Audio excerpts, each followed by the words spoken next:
We are live. Hello, everybody. Welcome back to Dreckengrim, the land of dreams and nightmares. I am your Dungeon Master, Esper, and we've got our regular fellows with us here again. So if you guys would introduce yourselves, and then we'll do a recap. So, as before, I'm Adam, and as before, I'm playing Carderock Hawkness of Rockness, who's actually from the city of Sumnerfield, and he is a bard, paladin, hybrid, knight-errant, multi-class abomination who is currently 9th level combined. Hello, everybody. My name is Dennis, and as always, I play Lykar, the level 8 Storm Sorcerer. Hello, I'm Nick. As always, I play the level 8 rogue Robin, the Arcane Trickster. Couldn't remember my level. I am Vince. I played Drake Fell. Who is a monk rogue. Hello, I'm Warsor. I play Captain Noxiqual, the human Hexblade Warlock. 9th level. All right. So if you all have noticed, I've got a different place behind me. I'm currently in the moving process. I'm in my new place. It should start looking a little bit cooler as the weeks go on. But that's a quick little update. I hit 50,000 subs on the channel, so I'm so stoked about that. Thank you to everyone. Let's play some D&D. So last session, there is a tremendous blizzard descending upon Ravenswold, upon the town of Ravenswold. And it's been coming down heavy for 2 days straight. And despite people's speculations that it was going to clear up, there's no sign of it letting up. Let's see what happened, guys. You met back with the Black Feather Coven. They had a contract of sorts. Who wants to help out with some recapping? I would, but my sore throat. Well, Rami decided to take up this contract. Yeah. So yeah, I guess actually for the beginning of the episode, me saying I'm just an arcane trickster is maybe a little bit incorrect. I have warlock powers now, or at least one cantrip and one level 1 spell. But yeah, I took up a contract and gained some powers. I also gained a pet raven. And then we captured the what was his name? I keep forgetting his name. Yeah, everyone calls him Slick Jeffy. His Jeffy, actual name is Jeffinius Colwick. Yeah, so basically we got this guy, Slick Jeffy, thanks to Lykar actually, out into this random barn where Drake tried to calm the animals and it didn't really work out. And he's just like, what's going on here? And then Drake and myself just sneak attack him. And then he's still standing. And then I forgot who did the final blow. Drake did it. Drake just... Yeah. I think he used all my actions and bonus actions to knock this guy out, and I was about ready to start dropping key points just to get this guy to be knocked out. But yeah, we got him knocked out, and I think that's where we ended it, I believe. It is. Yeah. That's where we ended. Lykar did some magic, some stealth. He got helped by the Raven. Yeah, some great role playing too. I have to admit, good job, Lykar. That was awesome. Yeah, Lykar and Irtho for the. that was a crazy one. There was a lot of magic and trickery, and you managed to get Jeffy out of his manor home, out into the night, into the blizzard, to this barn. And you all jumped him there. Yes. Now, just to give everyone some context, Ravenswold is a small to mid-sized town. It's not huge. It's on the kind of southwestern frontier of civilization in Dreckengrim. Out past this, you're just going into hills and wilderness. Now, there are 3 factions that compose a town council in Ravenswold. There's a laborers guild, a traders guild, and a scholars guild. So this Slick Jeffy, his father is the steward of the Laborers Guild. And according to the Black Feather Coven, they've been a thorn in the side of the Traders Guild, as well as the Black Feather Coven, this vampire coven, as well as the Grimtongue family. Grimtongue, the patriarch Grimtongue, he is the headsman and constable of Ravenswold, and he almost arrested Robin, but Irtho helped as well with some additional trickery to get you out of that. I got more money than I stole too, which is which is fantastic. You actually ended up ahead in that. Yeah. So you get Jeffy out to this barn with blizzard piling down, animals squealing and braying. You jump him, you get him knocked out, and from his coat, an unfinished letter that he was scribing falls onto the floor. I will go to pick it up. I think it was already opened. Oh, was it? We read it last time, Esper. You take a look at the contents of the letter. He is writing to one Mistress Jaina. He is writing about two things. One being that he hopes the prior children that were taken to the secret playground are now under greater care. And his second part is he has an eye on a couple other urchins who need to be saved from that diabolic vampire cult.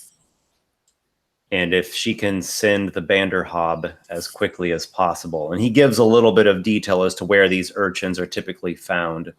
The description of their hangouts, where their typical whereabouts are, is similar to that location where Drake and Robin had done a bit of poking around in a little more rundown, poorer wing of the town. Okay. Well, I think that we need to take this guy and get him back to the vampire's den. Yes, I agree. That is after all what we're being paid for, is it not? Indeed. We took a job, let's complete it, and be done. Good job, Lykar. We're really getting sidetracked here on our quests, so... Yes, well, if only some people hadn't wanted to go to the playground, I look towards Robin. We would have already been back to the ship by now. Gonna put my hands up and go and say, "Hey, at least I'm not causing this storm." I'm gonna look at our storm sorcerer. Oh, are you sure you are not?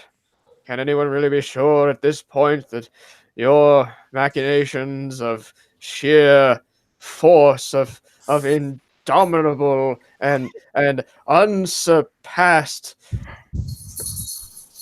sheer start tying up the guy libido, because I know this is going to be a while. He goes over and helps Noxiqual out. He also, while he's doing it and helping, he starts weaving the rope in between the fingers, and so he can't move his fingers. Interesting thoughts. Because sorcerer. Yeah. But he does leave the pinkies open, so if need be, he can grab them and break them to disrupt any spells. Well, see, I guess you have to gag him and also take any potential spell component pouch, right? Take his arcane token. Yeah, because some things might have verbal, not dramatic components. Oh, actually, Esper, does he have anything like in his pockets or anything like that of value? So you all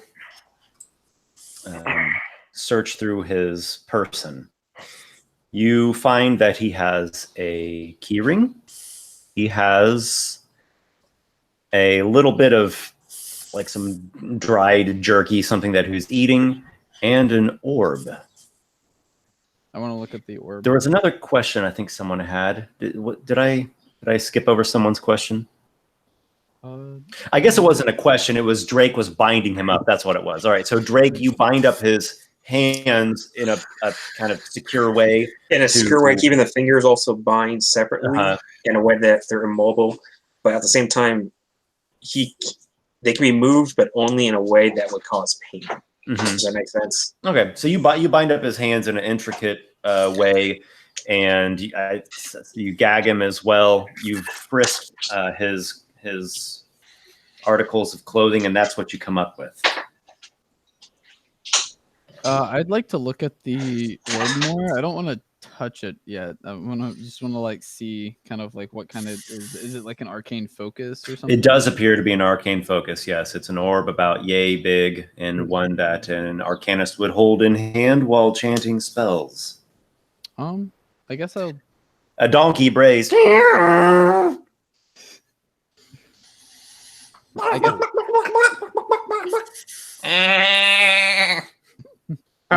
The animal in here. That sorcerer may have cast an enchantment upon it, wherein the bleating of these animals may be a verbal component for a spell. Be wary and don't be zapped. I've dealt with sorcerers before, you know, and sphinxes. I slew a sphinx once. I'm sure you did. But let's put it away for now, and we'll deal with it later. The blizzard winds whip and howl just outside the barn walls.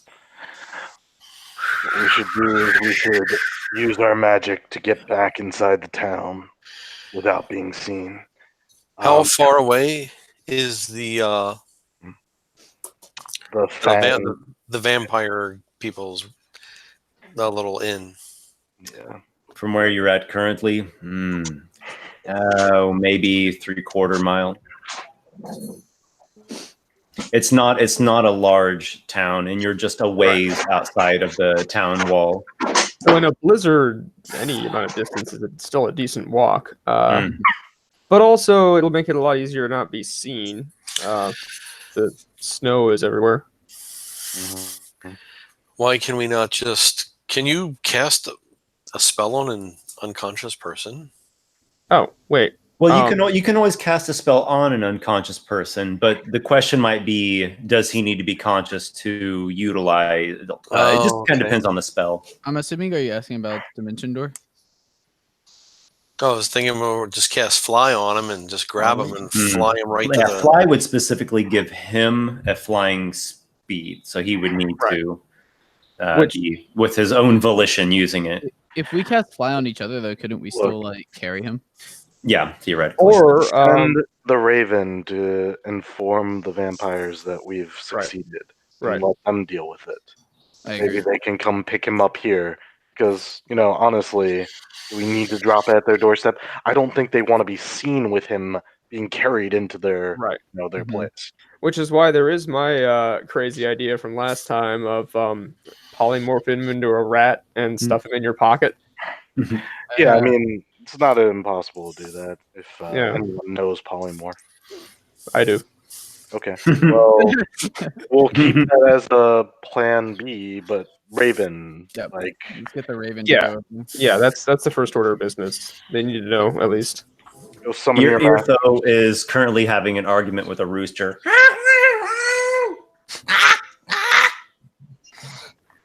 Yes, Ithel, we need you to go. We need you to inform the vampires. Make sure you're not seen. Inform the vampires that we've finished the job, and to see if they could potentially come and pick up the vampire here instead of us bringing it into the coven. Well, where are they? Okay, I'll go back out into the cold. Yes, hurry. You wait here for me. Yes, we will. So Irtho goes fluttering away into the night of whipping wind and snow. The rooster looks quite proud that his foe has flown away. Drake goes and finds some bird feed to give to the rooster. Robin, I hope that you know that that's not a crow. Yes, it's a raven. And I hope that you know that it's not a raven either. I would say, yes, I know. It's most likely some kind of demonic thing. I mean, ravens generally don't speak. But I do like him. He seems like a pretty cool... Ravens are quite capable of speech, actually, but I'm referring to the fact that it can go out into a blizzard storm and not be affected in all of its abilities. Yes. I think it's something else completely that only seems to look like a raven. I do completely agree with you. However, whatever it may or may not be has only been beneficial to us so far. That's what worries me. Yes. Well, we'll keep an eye out on it. How about that? And if it tries to do anything to us, then I think the 5 of us should be able to take it out. Well, hopefully. So far, it does seem that Irtho is content to be a companion, and he seems to follow Robin's commands faithfully. That's part of the bargain, yeah. Mm-hmm. What could go wrong? Do you all just wait for Irtho to return, or are you doing anything specific during this interval? Drake did go through the rooster just as an award for whatever victory it thought it got. Okay, so you go to the other side of the barn. You probably open up some door where there's like a feed store, and you get some grain out, and you feed it to the rooster. I'm going to make a Dungeon Master's secret roll of secrety secrets. Some checks on the animals. Okay. So eventually the animals quiet down. They never go totally quiet, but it just doesn't seem like their voices are carrying over barn walls and howling blizzard winds. Because it's dead of night and just no one comes out to the barn while you all are in there. Irtho returns and he says, I have spoken with Mistress, and she wants you to bring Jeffy to a certain location. I will take you there. Don't worry, it will be secret. No one will see us. All right. Do we need to perhaps polymorph him or turn him invisible or anything like that? Or do you have a way of us getting there without us? Where's the location? Yes. It's at the old hangman's tree. Outside of town, I take it. Just outside of town. Or the other way. It's on the other side of town. That's what she told me. I just relate you. Oh, well, that's great. I have to go a mile around town. Are you all up for trudging through the deep snows? I think we have to, unfortunately. I guess to be fair, we could maybe send Lykar since he has like that dome of protection. Lykar, tell us about your dome of protection. Lykar. Oh, let's see the exact. I think it creates a 10-foot. Oh, I gotta look it up. 10-foot radius protection from like a sphere from Mm-hmm. from any kind of precipitation. So okay, well that should help. You'll still be trudging, but at least you won't be getting pelted. Lykar, do you think you could potentially take him by yourself? You could also maybe fly, and then you wouldn't have to walk through the snow.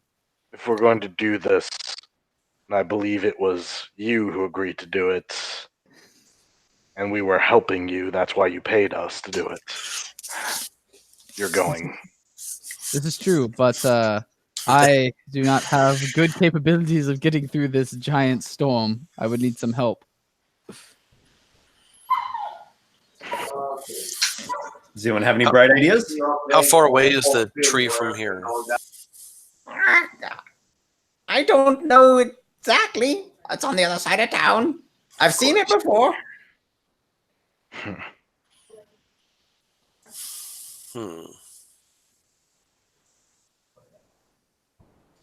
Ideas? I'm trying to think of anything. Ethel, do you think that we could potentially bring the body like tomorrow or something if the storm gets a little better? It's quite bad at the moment. You want me to go talk to her again? I'm just gonna Robin, you do realize this is not a body in so much as speaking. This man is alive. If we are not to move him tonight, he will wake up. That's true. It is better to transport him when he is in such a state rather than risk any complaints or attempts at spell casting. Mm-hmm. I say we just brave the storm. Yes, I agree. If it's too bad, we take shelter using the magics that we have. But I'm not going to be turned away by a little weather when we've come this far. Oh, what spells do I have here? It's a bit chilly out there, but you've got your boots on. And cloaks. Yes. And Lykar's protection. Ethel, do you happen to have any kind of magic that could help us get through the storm? Well, I wish I did. All right. Well, let's head out to the tree, shall we then? Yes. Let's stick close to Lykar. Keep him between us so that we're ready to knock him unconscious should he awake.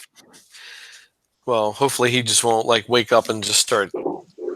Hopefully he's going to be a little groggy when he wakes up. He's also bound up, so we should. Drake's gonna walk over and just throw Jeffy over his shoulder. Then. Okay. Good enough. Or I'm gonna carry him. Right, Drake, you heft Jeffy over your shoulder. It's a bit heavy. He's a whole-grown man. I mean, this looks a little conspicuous, I would say. In the middle of a storm. Yeah, we're going to be conspicuous just walking in a storm. The visibility out there is pretty bad. It's not completely blinding, but it's a heavy snowstorm. Well, we're in a barn and nighttime. We're in a barn, so just pick up a hay bale and some sackcloth and just cover him a little bit, so it looks like you're just carrying a big thing of animal feed. No, that makes even less sense in the middle of the storm. Let's just go. Let's not overthink it. Let's not overcomplicate the plan. Let's go there. Soldier comes up. What you got there? Why are you carrying some animal feed to a tree? Nothing. I'm bushes. Fireball. That's why. Drake's already moving towards the door. All right. Yeah. Is anybody helping Drake heft Jeffy? I'm actually laughing at him. Well, Mr. Paladin, sir, you look like a strapping young man. Maybe you could help him lug this lump of person. Does it look like he's struggling? He's a big guy. Well, Drake is it's an adult. It's a fully grown man. Listen. He's got some fleshiness to him, as a noble lifestyle would have afforded. Drake, it's pretty heavy. You got a whole man of dead weight on you. Listen. I think that Drake can handle himself. Don't make him feel like he's inadequate. All right. The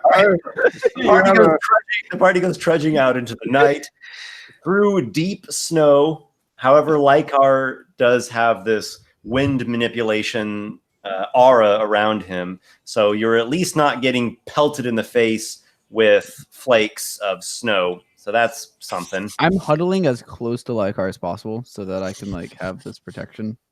Okay, it's still quite chilly, actually, bitter cold.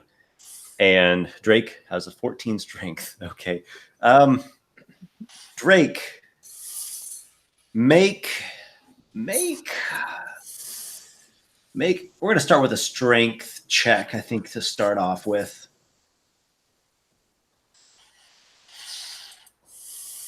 Nat 1.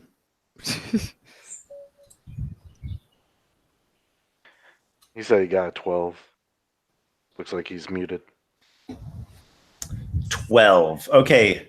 Drake makes it a few paces out of the barn into the deep trudging snow and goes down in some sort of way. He probably doesn't completely fumble, but it's it's just too much for him to carry by himself through deep snow.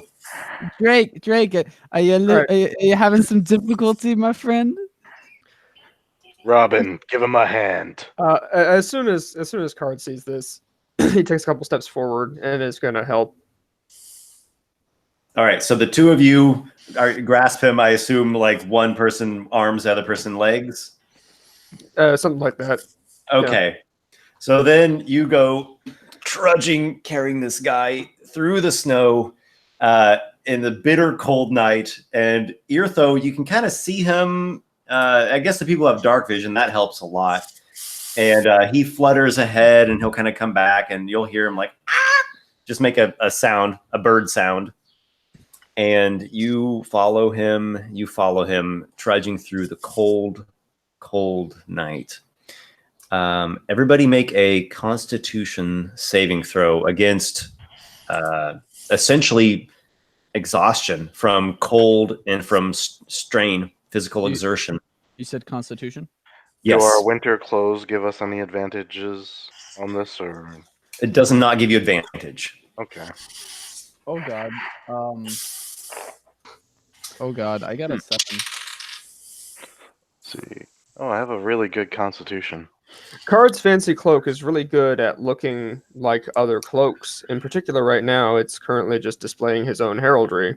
It's very, very, very nice. The fur trim is just like beautiful. However, it's not fur lined apparently because I got an 8. Oh, good. I'm not the only one who's gonna die. Yeah. Unnatural 20 for Captain Nox.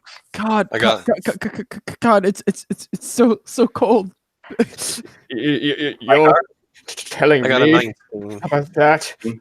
Yes, it's cold, Robin. Like be old school, it's like a blizzard. Oh, is 13 Drake's con save? Yes, I think so. Yeah. Yes. Okay.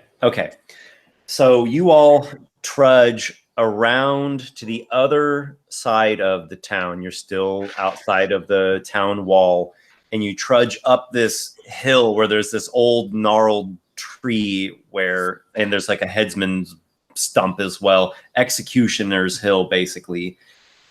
Carderock and Vince are with a level of exhaustion. Oh, would I should be. I say, who is this? I'm sorry. Carderock and Robin are with a level of exhaustion. It's just like, oh boy, I don't get exhausted. Yes. Beg your pardon.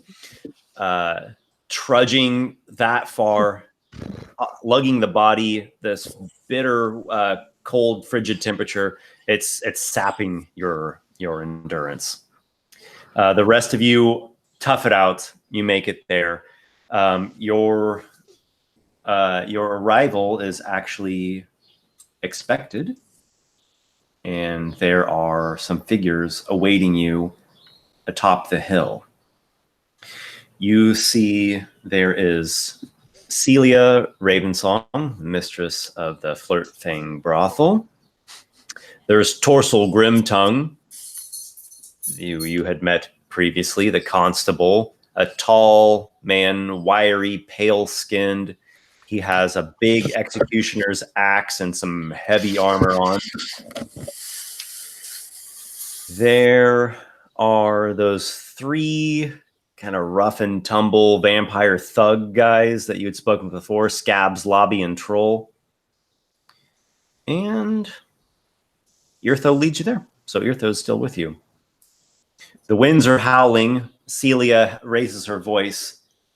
Have you brought him? I mean, yes, we brought Joffrey, but we're very, very cold. Card resumes his silent tough guy act by drawing his cloak and his hood and everything up, and also is going to cast heat metal on a little holy amulet of Morpheus that he's going to drop down the front of his cloak just to like make sure he doesn't get too cold.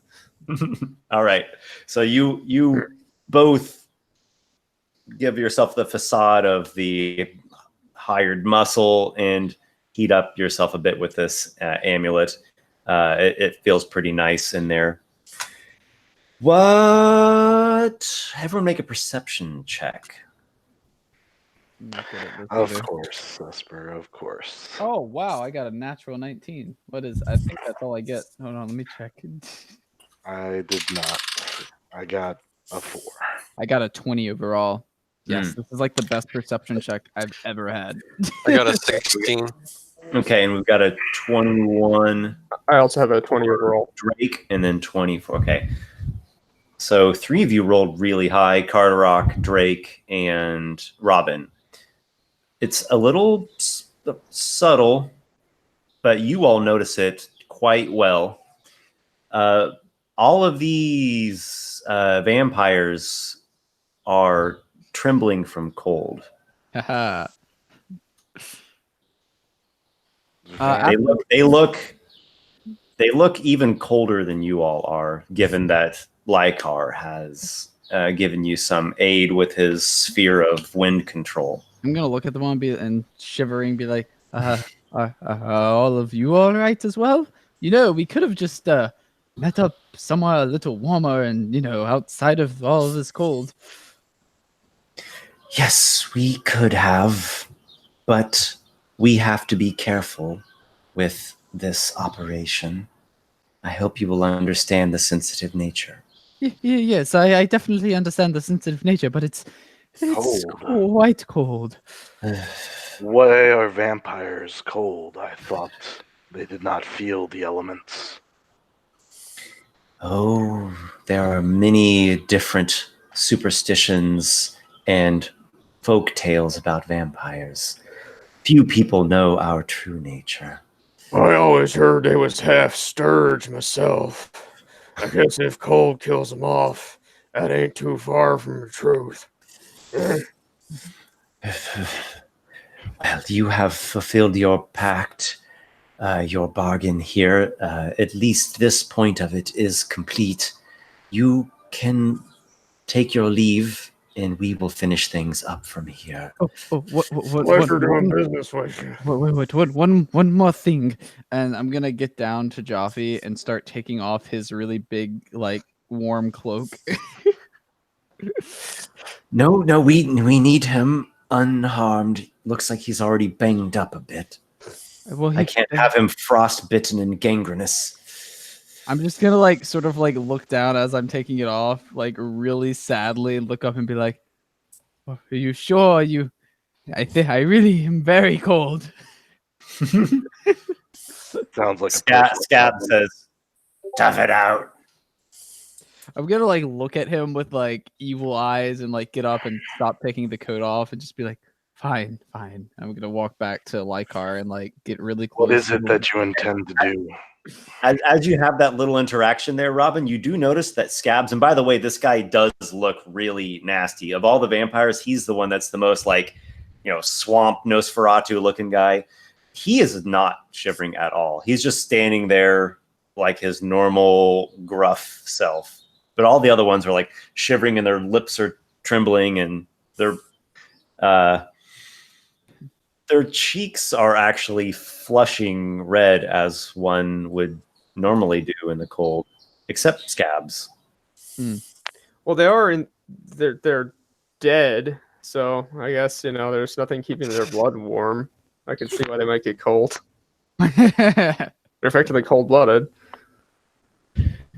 I don't think they're dead. I think they just pretend they're vampires, but only one of them actually is. That could be. They could be the spawn, the actual vampire. Yeah. What is it that you plan to do with him? Our queen will very much enjoy this new prisoner. That doesn't tell me what you plan to do with him. I've already said enough, but your inquisitive mind is a wonder to be appreciated. Now we must make haste before he comes to consciousness. You have done well. Hmm. The Black Feather Coven is picking up especially the 3 vampire thug guys. They're picking up Jeffy, and they're getting ready to vacate the premise of the Executioner's Hill. They're walking in a direction that is not straight towards the town. It's not in the opposite direction, but it's sort of a strafe. Mm-hmm. They're taking him somewhere that you're not sure. That's all I can say. Oh, I don't care where they take him. Yeah, I kind of watched them go, but then we got our money, right? Mm-hmm. Yeah, did we get paid? Yeah. Yes, the contract. Let's see, it got altered to 1,000. Yeah, we already split that last session, I thought. That's true. That was already given. Yeah. Okay. Yep. So we each get the 250 except for Robin, as I recall. Mm-hmm. Yeah, exactly. Cool. Mm-hmm. And Robin has the Eartho companion.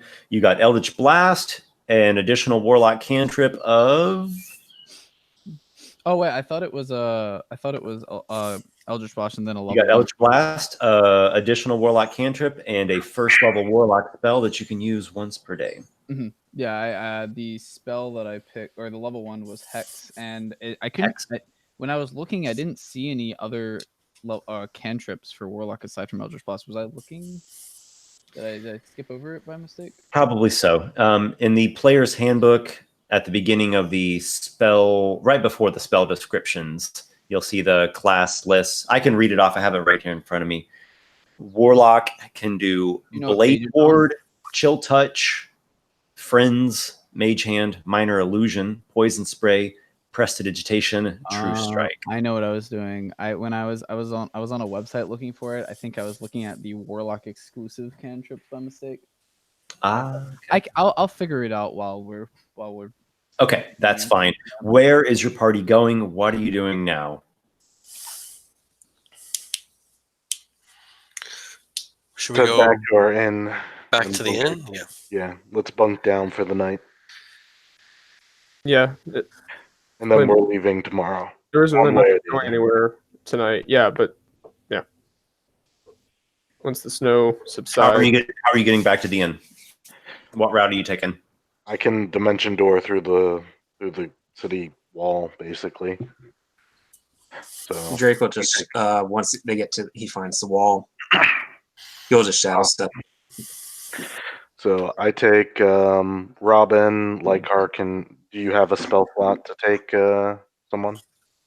Oh god, I used a few. Which level's dimension door? 4th level. If you have at least a 4th or 5th level slot, you should be good. You can also convert sorcery points into a spell slot. That too. Yeah, I think I have one. Because I used fly as a 4th level spell. Fly's 4th? Well, it was because I made the other guy fly with me. Right. How many 4th level spells do I get? That's 2? I don't know. I gotta look it up here. I had all this stuff organized. Sorcerer, 8th level. You have 2 4th level spell slots. You can spend 6 sorcery points to get another 4th level spell slot. We're going to go rest anyway, so you might as well just use some sorcery points. Sure, I'll just burn the sorcery points, and then I'll dimension door. That saves my 1 4th level spell. You gotta take Robin with you. Yep. Or the alternative, we just leave Robin. So you all in a back alleyway, so to say. You don't go walking up to the main gate. You make your way back to Candle Lodge to rest for the evening. Yep. So I've already done my secrety type roll, and I don't really feel compelled to check in it further than that. It is what you would expect.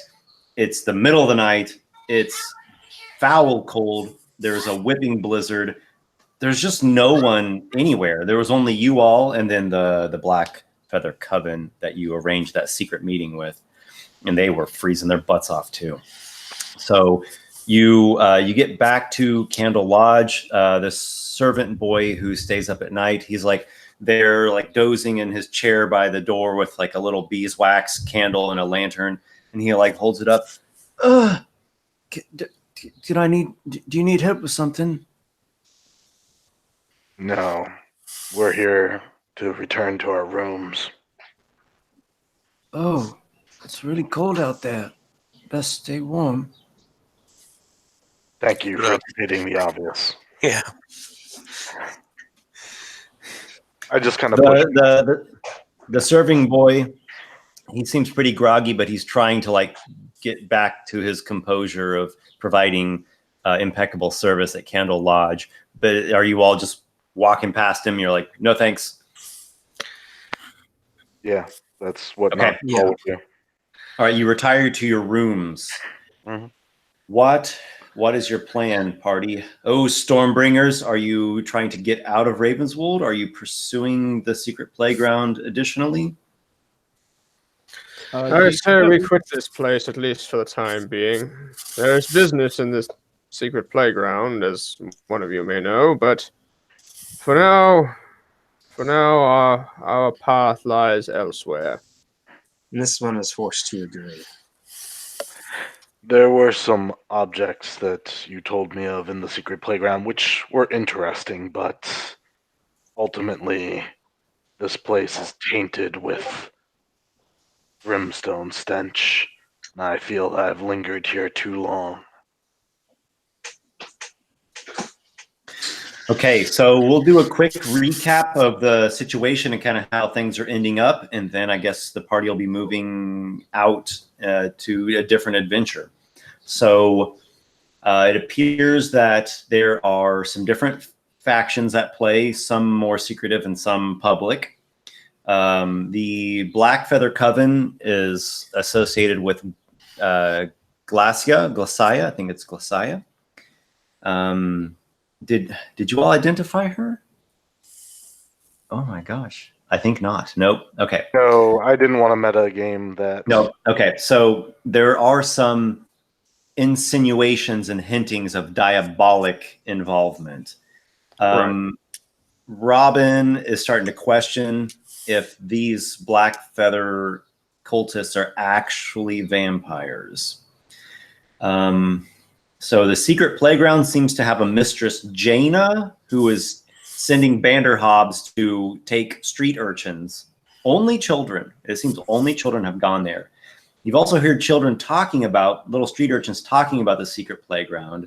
And they spoke of it as a kid would normally speak of a playground, a place of fun. The House Colwick, Jeffy's house, he seems to have something going on with this Mistress Jaina of the secret playground. You've all now helped the Black Feather Coven. Robin is in a pact with Glacia and now allied to some extent with them. You also have the option of doing a power transference. They have a sort of rite they can perform, a dark ritual, and you can trade some of your current essence and receive additional boon from Glacia. In mechanics terms, you would swap out however many of your levels for Warlock levels. That's something you could do later if you're not sure if you want to do that. I'm good right now with my... Okay. But for now, you do have those. You do have some Warlock powers. You have the Raven with you. So you're sort of a tertiary Warlock in a minor sense, but with definite benefits. What else is going on here? Anything else we should recap about this location? No, I think we're pretty much good. You've made a contact with Elgar, he and his wife, that those arcanists that have a magic shop. Is he still alive, out of curiosity? Is he still alive? Because we did give him we went back there. He is the alive. last you saw him, he was still alive. Okay, that's all that matters, because we did give him those boots that whoever's owned, he dies after 2 There's sessions. something about flying boots and flying shoes. It's still a little unclear, but they seem to have some connection with the secret playground. Okay. Well, are you all heading out of Ravenswold the following day? What's the weather like? Yeah, I was going to still snowing. Sorry, did we get a long rest, Esper? Oh my goodness. Yeah. So I guess I started blending together the future planning versus what's actually happening right now. So I've got my roll for the weather already. So a long rest, yes, you complete a long rest. You all have achieved a milestone. Good. Cool. In last session, I gave Lykar a little extra for his personal danger that he was in by himself. So that's already taken care of. Definitely. Okay. Yeah. That's it. You all have recovered from the long rest, recovered your abilities and whatnot. Got the milestone. The next day comes. It has stopped snowing. There are some flurries here and there. But it's a very light snow. The sky is still overcast. It's still very cold. The winds are not as strong. The winds are down to like a breeze now. But there's still deep snow piled up, so it's a bitch to walk through it. Are you marching out of Ravenswold, or are you going to stick around to see if the weather warms up for snows to melt? And we also have that cart we can take back. I was about to say, can't the carriage make it through the snows? You speak with Mateus. Okay, Mateus. Mateus of Grenadoa, with his 2 draft horses, Betsy and Sweetwater, in his nice carriage. I am ready to get out of this damned place. I've been cooped up for all these days. I hope this has been a worthwhile expedition for the lot of ye. It's been a great distraction, and I think it's time we returned to Grenadoa. Definitions of words are funny things. Worthwhile, alive. All are subject to a great number of factors. Well, I'm glad that you're still alive and you're looking a bit better than you were the other day when you came limping in here half dead, and you've got a bit of a scar there now. Yes, there was something that beamed us rather good, as they say. I think that's putting it lightly. I'm going to sort of pat Card on the back and be like, Card will be fine. Speaking of Bean, he goes like, looking through his pouch. Oh, Matilda. She used to love the look after a snowfall, the pristine flakes with the sun glimmering off of them. I'm going to sort of get up to Matthias and like put my arm around him and be like... Iceclaw is glaring at you. I'd be like, Drake is also just glaring at Robin because he knows. Vampires, demons, cults, no matter who we associate ourselves with, we're already evil just because. I'm gonna put my arm around Matthias and like sort of like comfort him and be like, Matilda would have loved to see this with you, my friend, and I'm sure that this being will remind you of her for all times. It's like John Wick's dog. Come this spring. I think I might plant my magic bean. I say, what do you think will happen when you plant it? Oh, I've heard wondrous tales, but what is most important to me is that whatever it grows into will remind me of my sweet wife. Quick thing, out of game, how much longer until spring? It's early winter right now, so it's a little ways off still. I'm gonna look at him and be like, well, I wish you the best of luck, and I'm sure it will be a magnificent, well, whatever it turns out to be. Oh yes, I hope you all come see it someday. This one would greatly enjoy if you would invite us to see it. Yes, I'll have to do that. Just come back around Grenadoa. You know where to find me. I'm going to start stammering a bit and be like, well, we might have a little bit of issues doing that. I mean, we are adventurers and whatnot. We might not be able to show up, but we'll try our best. This one will make sure we all show up. I'm just going to, like, glare at you, Drake. Drake's just going to smile. Just make sure to bring the booze when you do. This is going to be slow going. He gives a pat on old Betsy's rump. Come on, I know you got it in you. Yes, I suppose it's time we shake a leg, you mean. How much is it for the ride back again? Let's turn some spokes here, folks. Come again. Oh. So, if you wouldn't mind, give me a hand with setting this all up. And he is, yoking up the horses and getting over to give him a hand. Getting the cart. I'll help out a bit as well. Okay, so you get the carriage all mounted up, and you head out of Ravenswold, and it indeed is slow going. And here and there, it gets a little stuck, and the horses have to like really push to get over, a particularly deep mound. It's not a very pleasant trip, but you're making your way at least. What does he charge? I thought we paid for it already. Yeah, I think we already paid for round trip. Okay. Yeah. So. All right. So I'm going to give us a roll for the trip back to Grenadoa. Okay. And I'll put the map up.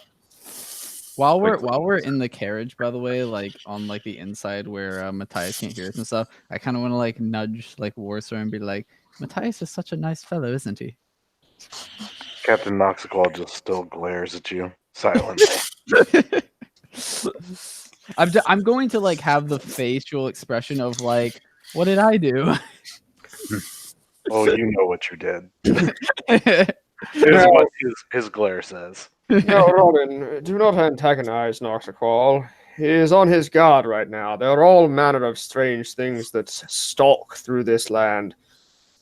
Yes, you're probably right, Card. I'm sorry, Noxiqual. I know that you're nice choice of words. Oh, by the way, Esper, outside of game, I decided, so for all the spells that I got, just for your record, I went with Eldritch Blast, obviously, Prestidigitation, and then Hex. Excellent choice. The southwestern reaches of the Starfall Road wind on through deep snows. Typically, it would be about a day's ride to the village of Fleecefoten, but the going is slower, and the travel pace is it's a bit trudging. It takes you the better part of 2 days to reach Fleecefoten. You're cold and you're miserable by the time you get there.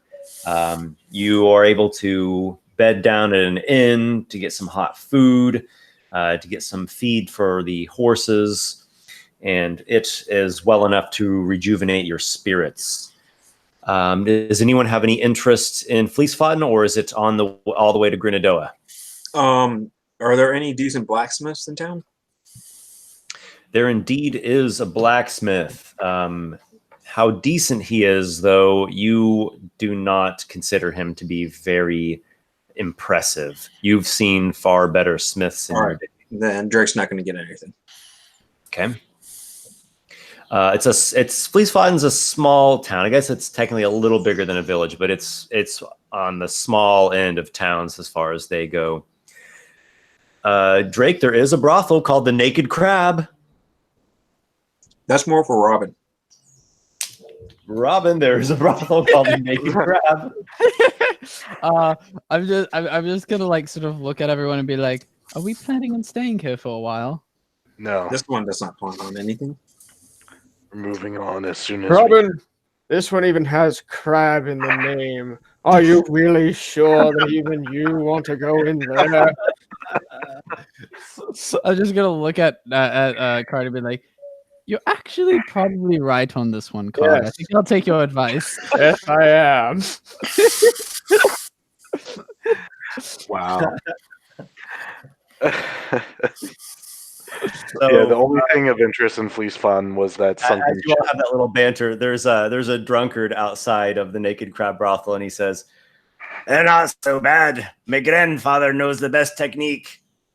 You shave off half your pubes, you set the other half on fire, and if any crabs come skittering out, you just take your pickaxe and you skill them like that." I'm gonna look at Card and be like, Card, from your professional opinion, is this a viable option? Card stares for a moment at that guy's pants, and then looks back at Robin It just shakes his head a little bit. Like I'm gonna look at this guy and I'm gonna look at this guy and like be like, my friend, don't do that anymore. He's laughing. He says something half unintelligible. He seems rather motley. Motley? No, unsortly. So you travel along. You find there's not too much of interest in Fleece Fought, and there's probably some things going on there, but you figure, we got bigger and better things to do. And the road to Grenadoa. The first stretch of travel, there is an occurrence. Late in the morning of the first day, a thing occurs, a happening, if you will. Bear with me for a moment while I consult the secret Dungeon Master archives. My friends, I believe stars fall, and long and weary road. Along your path, the dice you've cast, the potent for bow. I say, what is that over there? Okay. Here's what you see. You all are traveling down a road, the Starfall Road, which is normally a large, well-traveled road. It's all dumped over with snow, and it's starting to melt. The sun's been peeking out. The temperature has been raising. So there are still some banks of snow. It hasn't been enough. Enough time has not yet passed for it to really melt, but it's starting to melt. So you're basically going through wet slush with mud underneath. It's actually pretty nasty going, and many times you have to like stop. You like back up the carriage. You got to go around, and it's miserable. There's no way to sugarcoat it. But it is at least starting to warm up and starting to melt. You're late in the morning of the first day, and you are passing by. You're actually passing through a lightly wooded region. So to either side, it's not a thick forest, but there are trees to either side. Lots of spruces, firs, pines, cedars here and there. There are some broadleaf trees that by this point they're just naked and barren for winter. Some winter brush here and there that would stay greenish, but other than that, it's just got that dead undergrowth look to it. You all may make perception checks. Esper, you know that I'm bad at this. I can give you this if you'd like. Natural 20. Nice. No worries. Yeah, you know, yeah, you give me these perception checks, Esper. I got you. Just get the good rolls out of the way now. I will warn you, people were dying last night. I did a 11. Oh yeah, I saw you. All kinds of death. So yeah, I saw you were talking about that in the Discord. It got even worse after that. Oh God. So yeah, we'll just see what happens. I'm not generally a fan of what 5th edition did with incorporealness. Like it I don't know. I just miss Ghost Touch. But that said, the Wraith is like designed to be an engaging but deadly encounter. I really like the Banshee because it can one-shot you if you fail your save. Yeah, Banshee is really cool too. What I do with Incorporeal in 5th edition is I make their attack versus your dexterity saving throw. That simulates it much better. Yeah. Because if you could pass right through solid walls, you can probably pass right through a shield. Or what are you talking about, Esper? That's not how things work. All right. Let's see. What are the results? I've got 23 for Carderock, 5 19. Natural 20 for me. Okay. The 19s, everything that's the 19 and the above, you all have successfully spotted a creature. There, in the dim between the trees, there is a wolf, a pretty big, hearty wolf. Not a dire wolf, but still a nice, hearty wolf with a snow-white, pale coat of fur and an icy sheen to its eyes. And this brumal mist is trailing out of its nose.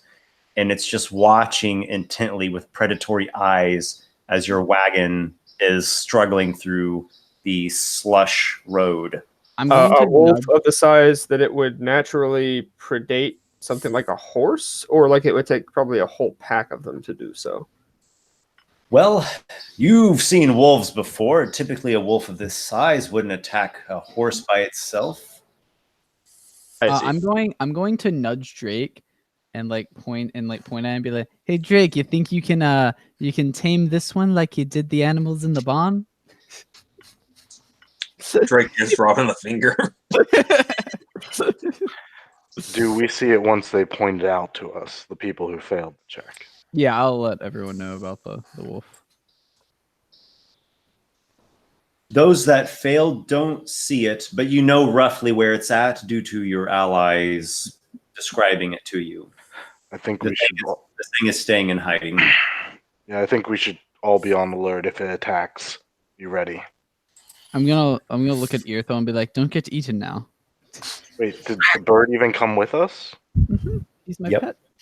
Oh, well, you glossed over that because I assumed he left us and went with the vampires. He's my pet. Eartho is staying close to Robin. Okay. Last thing I want in the belly of a wolf. All right, so the party just continues then? Mm-hmm. Yeah, if it's not going to attack us. Yeah, I'm not going to engage it. I agree. Okay. You all continue along the trail. Night falls. You make camp. You do your best to keep warm by a campfire. Other than it being very cold, you have sufficient supplies to last through the night. The weather doesn't go worse. Nothing strikes in the night. You do hear wolf calls in the distance, but whatever that frosty wolf was, and maybe it has a pack, they don't show up. So a quick thing, I want to. So while we're over the campfire, I'm gonna go up to Noxiqual and sort of have some warlocky eldritch magic, sort of in my hand a bit, and be like, "Hey, Captain, I'm a little new to this magic. I was wondering if you could." And then while I'm saying that, it acts straight up accidentally just shoots an eldritch blast next to his foot. And be like, "Oh my goodness, I'm very new to this, Noxiqual. Could you? I was just trying to get you to help me. I'm gonna put my hands up a bit." Noxiqual actually reaches forward and grabs you by the front of your shirt and pulls you close, and he says, "I advise that you talk to your patron and get it under control, because you won't like if I have to get it under control for you." And I let you go. I'm gonna just "Quite noted, Captain," and then I'm gonna sort of mutter to myself as I walk over to Card to just sort of have small talk. By the way, I might have noted this last time, but I can't quite remember. Robin, when you fire Eldritch Blast, what it looks like is this spectral chain whips out from your hands. Yeah, you let me know about that. Yeah. Okay. Yeah, there seems to be something about prisons in Glacia. Yeah. I'm gonna go up to Card and be like, "So Card, something I noticed was that my Eldritch Blast and the Captain's Eldritch Blast is quite different. Mine is chains and whatnot, and wondering what you thought of that." Well, I heard an old proverb once about the difference between crows and ravens. You see, crows on the tips of their wings have 3 pinion feathers, whereas ravens, they have 4. So you see, it's a difference of opinion. Yes, I agree. I think that I'm gonna get a little quiet. I'm gonna say I think that the Captain doesn't really understand the difference much. Yes, well, I'm not one to concern myself with these sort of things, though I did read in a book some years ago that there are chains and other motifs of shackles for certain warlock pacts. Well, either that or it was one of the books that you left lying around, and it was merely depictions thereof for a different reason. Yes, I think you're right. I think I'm going to need to find that book. I think the captain might need to read a little bit more than he does.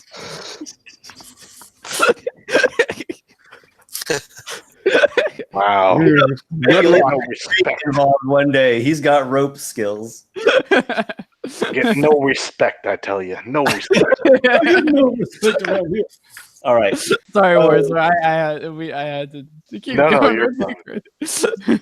The party moves on the next day. Again, you had well and sufficient supplies to hunker down for the night, and the weather is, well, it's still cold, but it's not freezing anymore. You press on to the next day. The weather's actually warming up even more. The sun comes out. The clouds have mostly scattered away. There are some patches of snow here and there, but it's largely melted off. The ground is wet and muddy still, but it's really not that bad of a temperature. It's nippy. There were nippy things that I wanted to do, but I didn't want to interrupt the flow, but this will be a good chance to do it. One, now that we're away from Ravenswold, can I connect with my patron? Because I had some questions potentially for him. Mm-hmm. And he didn't really manifest down there. Don't you kill my raven. I won't. The masked one might. I can't control that. That raven is most likely going to die here soon. We'll see. And Drake will be glad to see it gone. When and where would you prefer to take a moment? Probably when we're resting for the night, because I also wanted to cast the dream spell that I now have, specifically to communicate with Kivish, wherever he is in the world. Excellent. Okay, so we'll have one more camping sequence, and then early in the next day you'll be arriving in Grenadoa. Yeah. So this night you're camping at this area where the woods are starting to converge with the Murky Rills. It's a marshland here in this southern part of Dreckengrim. But yes, interesting region. Though at this time of year, it's a cold swamp and there's not too much frog activity going on. So it's kind of a quiet march at this time. I was wondering about that. If there was a blizzard this far south, it's like, is most of Dreckengrim just digging itself out of an ice age right now? It's certainly not unheard of to have snowstorms in Dreckengrim. Not at all. Dreckengrim's up fairly north in the known world. Right. It's not the northernmost, but it's on the cooler side of temperate. Well, you have a second night of camping. Again, you have firewood and food and some tent supplies, and everything seems all good and well. There really haven't been many people traveling the road. You've crossed paths with, say, one other traveling party and a couple of guards from Strang's Keep that patrol the Starfell Road. That's it. It's been, other than the wolf sighting, it's been fair, and the slow going because of the muddy road. Other than that, it's been nondescript. Go ahead, Noxiqual. It's nighttime. The campfire is crackling and roaring. You can go off into some trees off of the road if you'd like, or to the edge of the bogs. Yes, he would. The edge of the bogs or the trees sound good for contacting his patron. Okay. And you go next to an old willow tree. It's an old naked willow weeping, and just kind of like slowly its tresses are swaying in the night breeze. Can Drake see Noxiqual walking off? Or would he see him at least walk off? I don't see why you wouldn't notice him walking off. All right, so then Drake's he's not going to follow, but he's going to move to where he can keep an eye in case something happens. Okay, that's fair. Yeah, so long as Noxiqual feels that he's not, close enough to the camp to be overheard, he's going to invoke his patron and basically feel that connection within him that exists, tying him especially with Sombros in his hand. You clutch hold of Sombros, and you no more than utter like your initial words that you normally do to try to contact through the ethers your patron. You barely start saying your first phrase when he's actually waiting on you or like expecting you. And you see on the black liquid surface of a bog this grinning mask of onyx composition kind of like emerge through, and he's looking right at you. That took you long enough to get out of there. I wanted to be sure that we were well past its borders so that there would be no risk to our meeting. That is a very, very treacherous place. I'm not sure that I would have been able to fully assist you should you have gotten yourself into the very heart of the enemy. I started to suspect, especially when we got ourselves involved with those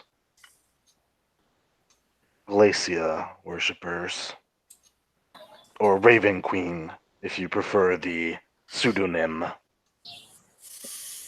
That is a great question. Well, it seems they are not one and the same. I am not personally familiar with Glacia, though I have heard a thing or two. She is not to be trifled with. The Raven Queen, on the other hand, that is the foe. Interesting. So it sounds like they're using your foe's name, pretending to be the foe, when they're in fact not. So it would seem. From what I gather, Ravenswold is a town that has always been under the grace of the Raven Queen, though in this era we find ourselves faced with rifts in society, and not all is as it appears. Do you know what exactly was happening there with the secret playground, and why you wished me to burn the book, destroy it, and all that? Raven Queen and her influence. She wishes me ill. Has for a long, long time. We have a history, you see. I fear that if you would have gone into the heart of the secret playground. One moment. That's all right.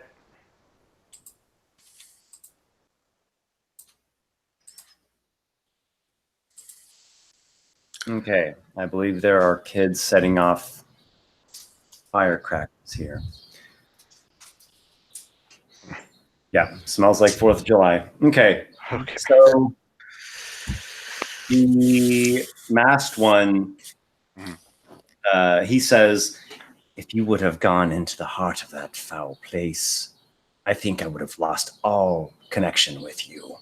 I struggled. I tried to contact you several times, but it was like screaming into a windstorm at someone who is on the other side of a canyon. Yes, that is why I decided to leave. I didn't think that it would be wise to linger, even if we could have done a blow to the foe there. You should have gotten out of there when I told you so. There was dissent among the group.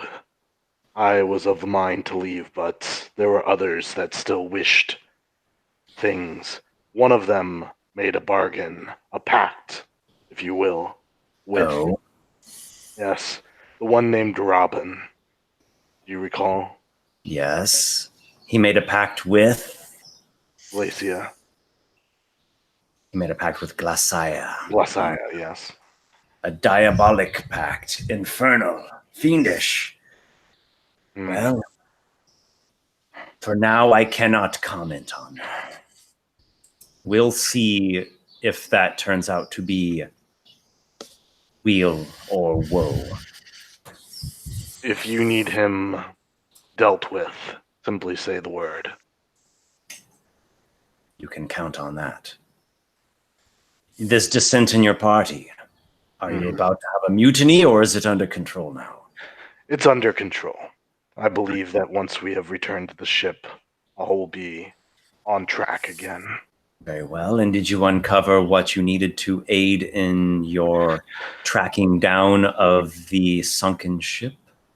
I know its location now, at least a much smaller location than all the ocean.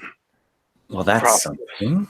Yeah, the prophetess, Fainel Donnan, told us that it is outside the midnight or the dusk isle.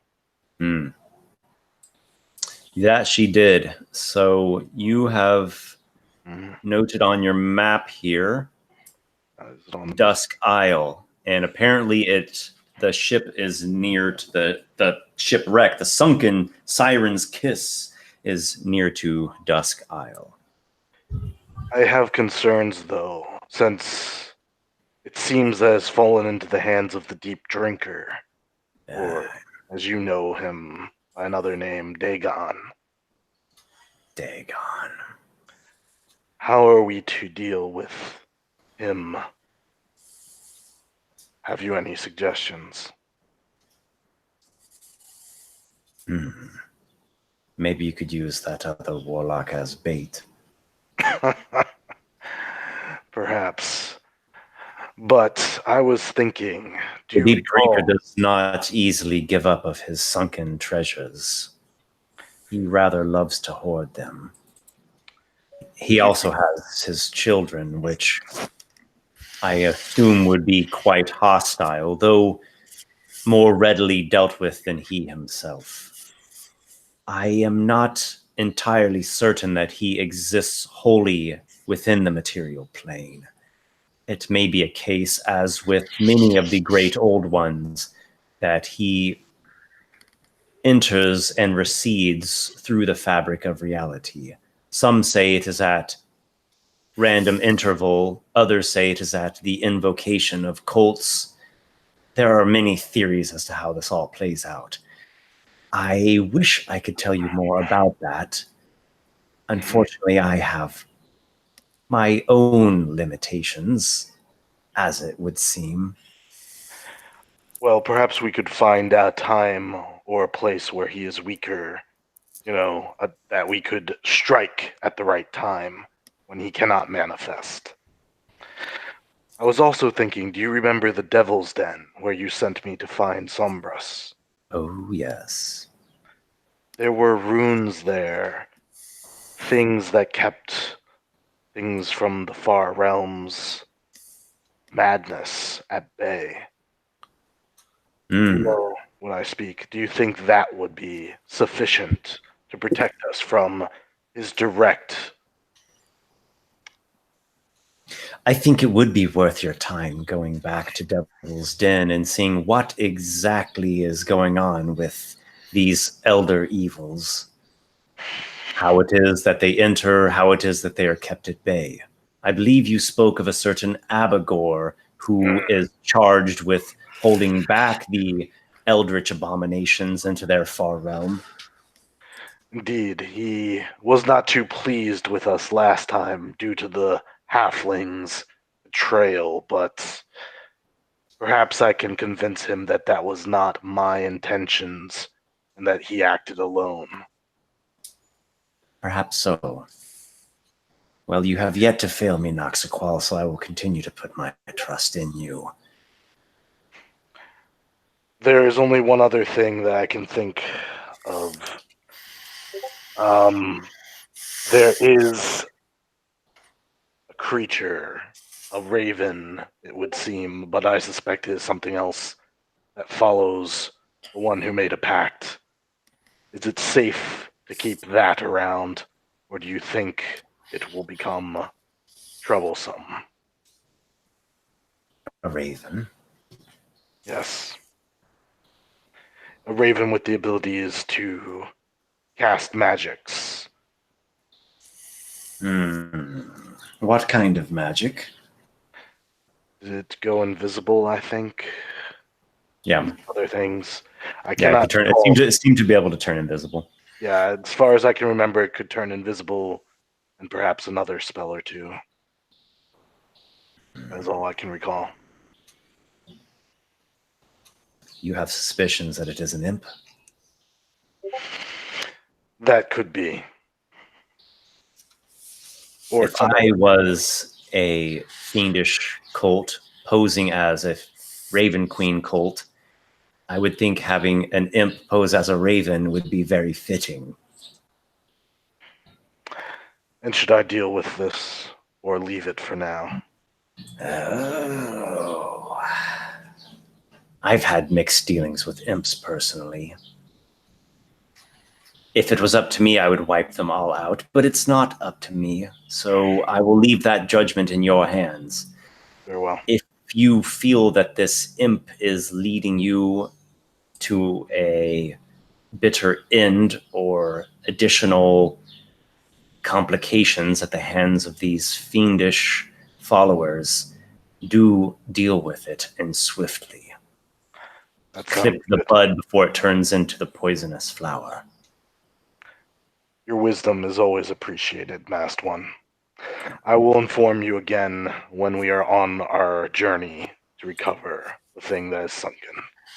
I am eager for its recovery, but I have waited this long. I can bide my patience. And you seem to be inching ever closer to the target, so this pleases me. It seems like it is now our primary focus, for the moment, at least. I can keep us on track. So, thank you. I will bid you farewell. Until the next time. With that, the face dissipates into the darkness.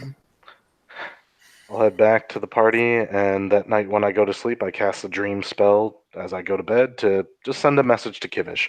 This we don't have to go too deep into, although, do we lose Adam? Yeah, I was just about to ask that because I was going to do something with Card. Yeah, he blue screened. He said in Discord. Gotcha. So he said he's going to come right back. Okay, so we will have Carderock back with us in a moment after he's out from traipsing to the woods, maybe taking a whiz or something. Okay. I wanna since he's like gone, I'll just be like looking for him around the camp, trying to find him. Since like I'm wanting to like do something with them, but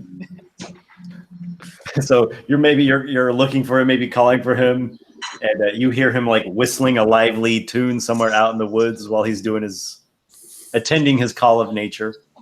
We can do the dream first here. Yeah. I've got the spell in front of me. The spell shapes a creature's dreams. Choose a creature you know as the target. It must be on the same plane of existence. Mm-hmm. Creatures that don't sleep can't be contacted. You or a willing creature enter a trance state, acting as a messenger. While you're in the trance, the messenger is aware of the surroundings, but can't take action to move. The target is asleep. The message appears. Dreams. Okay. 8 hours. Okay. Yeah. All right. That spell could be for so much fun, then. From the sounds of it. Well, Esper might have his own ideas of how Dream Spell works in his campaign. Well, yeah. I'm thinking with like mine.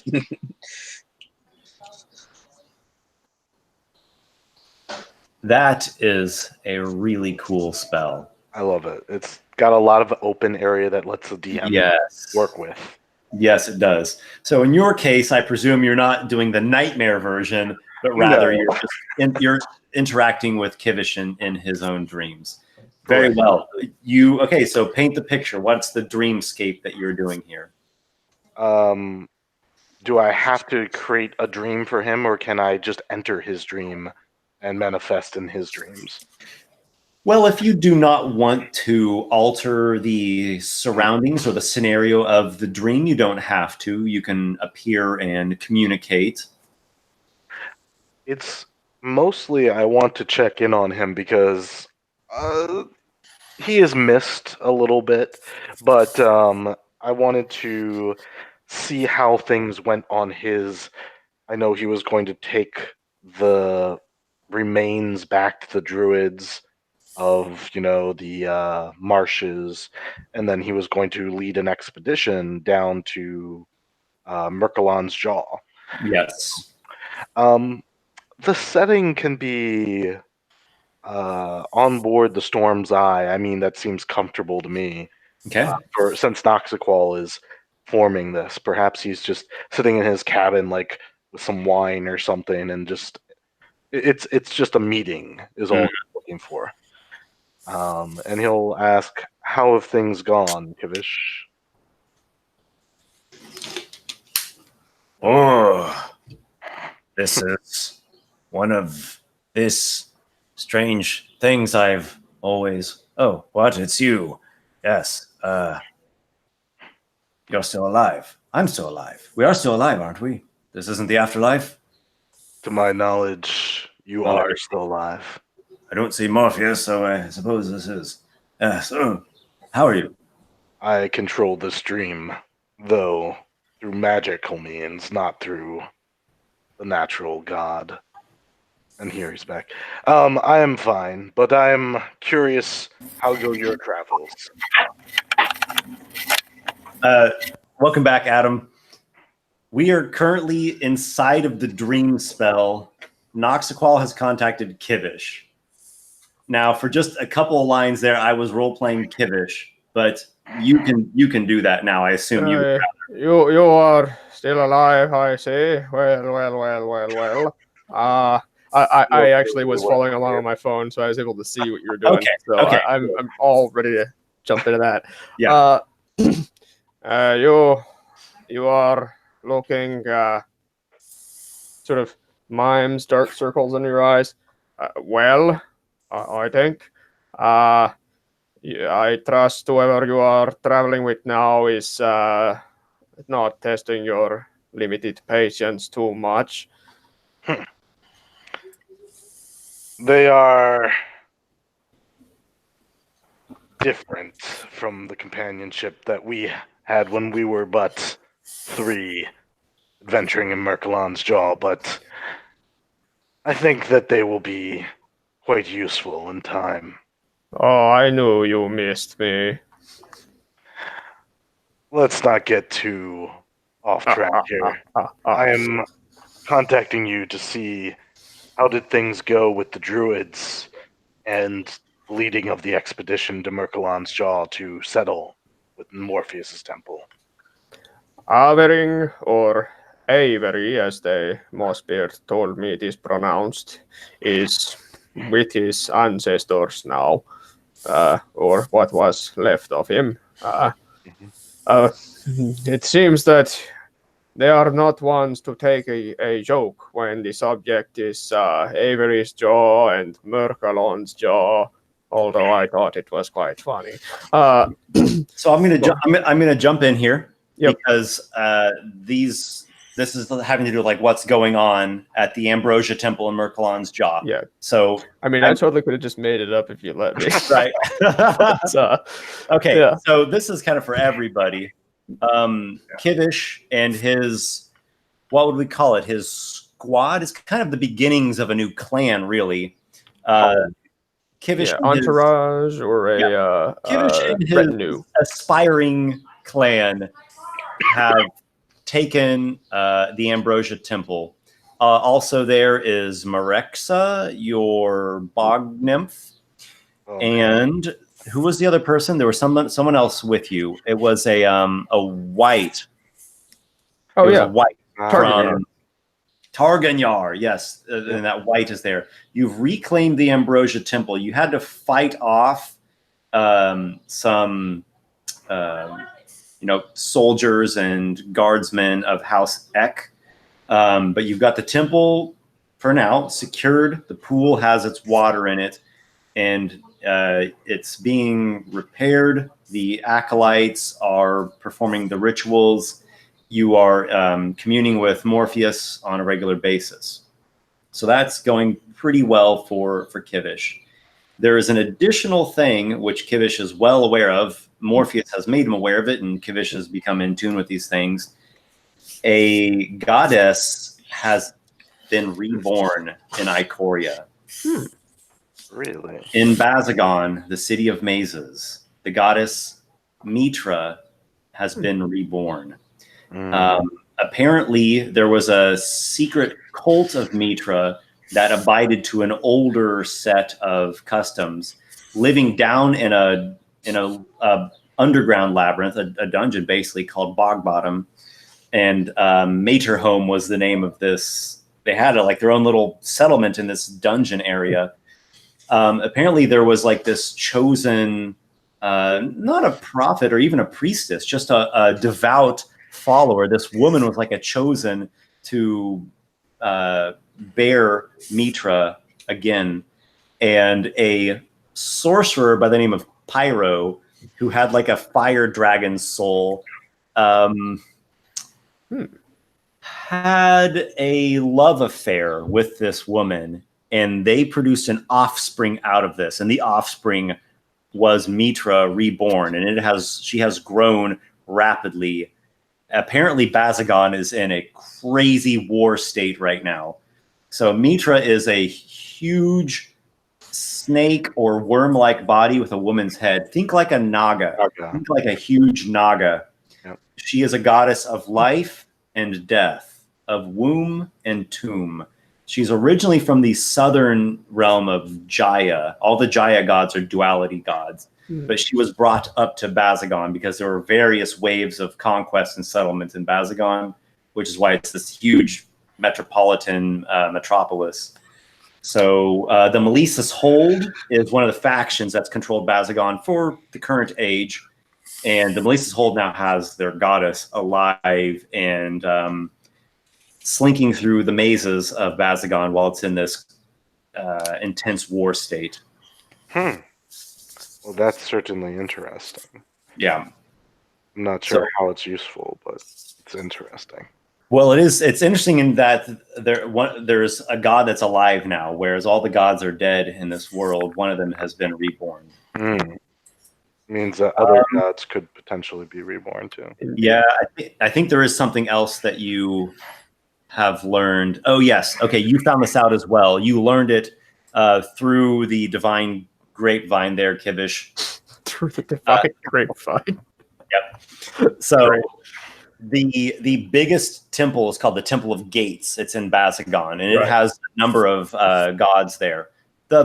Essentially the mummies, or the what they're called, the idols of the god, the true idols of the gods. One of them is this lantern with this like burning white flame in it. That's Illus the Lantern. That's like his spirit encapsulated in there. It has been uncovered that is not true. That is some kind of high-powered illusion that's in there. That is not Illus. And no one is quite sure exactly where Illus is. Well, that was the god who dwelt at Omen Mox before he and the Titan Vorsbrand destroyed each other. Wait, didn't we discover his body down there? Like we discovered Vorsbrand down there. Yeah, the Ice-Fire Titan. Yeah. But Illus the Lantern, the god of knowledge and such. Vorsbrand killed Illus the Lantern, as I recall. Yeah, they destroyed each other simultaneously. So his body should physically be there somewhere, I would think. Unless Talvantis has it. No, Talvantis died before that. It was Talvantis died in the fight against Victarial, the Archangel. That's right. Yep. Okay. Yep. But he was an enemy of Vorsbrand, though, right? No, Vorsbrand, Talvantis, and Vorsbrand all were Titan brothers. Okay. Yeah. I see. They were allied. Yeah. They were allied, yeah. But yeah, maybe we'll find Illus the Lantern some point. There was that Sortis the Weaver cult that I remember we bumped into outside of Grenadoa. Maybe we'll find some stuff out there. But, okay, this is some good information, Kivish, that you're telling me. But it's so far away. As far as I know, we have no plans to go to Bazagon at the moment, unless we were to discover a way through the mists and make lots of money by making treks back and forth. Oh, I am not telling you to go to Basagon. I am merely telling you that the gods are returning to the land for the first time since, since I dreamed a dream in times gone by when hope was high and life worth living, which is a term that old Clorton Aldur uses to talk about the summer of 150 winters ago, which was a lovely year. Well, what's that? Light The seems to be breaking up. Flows and the winter bombs and the apples were coming in lovely that year, and all the trees were fruiting despite the fact it was only the third month. Can I imagine a gag in his mouth? Oh, and speaking of gods, the god Fantak the Reveler is destroyed. Oh, yes, he was also in Basagon. The Vixfoy Carnival, they were the worshippers of that god, and that whole faction like rotted out from the inside from weird supernatural drugs, and it kind of collapsed in on itself. Some of them fled and joined the Melissa's hold. The true idol of Fantak, which was at this old Lover's Port, actually got like toppled down and broken into pieces. So that faction and that god are like wiped out. Well, that's good. Scholars would say that the essence of Fantak is like, dispersed in the ether, and maybe he could reform someday because he's a god, but that ain't happening tomorrow. Now wait. Well, that's good, because Fantak can decidedly go suck on the true idol of something else. Hang on. In his inks of pain. The ship that Drake was on was from Basagon, wasn't it? Yep. Mm-hmm. Siren's Kiss. So Basagon is like an archipelago of islands. The main island is the metropolis, Basagon City. His ship actually came out of a smaller island town because Drake would never go into the main city. Yeah, it was out of his temple though. Yeah, my point is there's some sort of artifact on that's clearly very valuable, and then all these god things are going on. I'm just wondering, is there any connection maybe to bringing back certain things, restoring certain things on the ship? That pirate captain also has something that's letting him get through the fog, so he might also have something that's related. Yeah, we're gonna go investigate that now. I guess this is all very interesting. And Kivish, keep your ears open. Perhaps I might have some more questions for you. My ears are always open, assuming it is not a bad year for the moisture in the air, because that always grows the mushrooms, and then I get this terrible earwax, and it is requiring of a nice little fungal brush to scrape out. But yes, I will keep it open and clear. If you hear of any opportunities that might benefit my crew and I, please don't hesitate to send a dream my way. Well, I am building a port, or at least I will try, and so soon you will be able to park a ship by the side of Merkelon's Jaw if the weather holds and it's not too stormy, and that would be an incredible thing, as Merkelon's Jaw is currently unable to be accessed by ship. We are dwarves. We can tunnel through rocks. This is something that we have done for many, many years, and for many, many more we'll do again. Well, you would have to set up quite a dock that would not crash us into the rocks around, even if you can tunnel through. But you see, if the dock is the rocks, you will not have to worry about one, the other, or the third. When the third being the storms, for the storms that come every spring. But, this spring is going to be a very nice one, just like that time of a I do have to get back to my crew. Well, before you do, there's another occurrence in this dream here. Inception. Dream within a dream in the land of dreams and nightmares. Excellent. There is a mist that engulfs your ship. You hear the wailing of undead spirits, the restless souls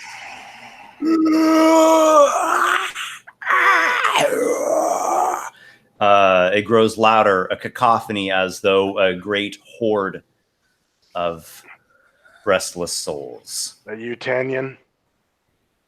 You go to the porthole of your captain's quarters and you look outside and you see a massive army of undead swarming with specters and other ghoulish things as well. You hear a voice echoing, a man's voice, chanting. It's not normal speech. It sounds like spell casting or something arcane. And there is a man chant. There is a sort of flash in the dream. You both see it, and suddenly you're seeing something totally different. The dream shifts as dreams do, and you're seeing a young mermaid woman with brightly colored hair swimming in, it kind of looks like a well to you, but you're not really sure what it is. And she's shouting up at someone, and someone is a woman's voice is shouting back down at her, and she's saying something about mother. It's really indistinct because of this dream haze. And you still hear this mage chanting the whole time. And he's like, and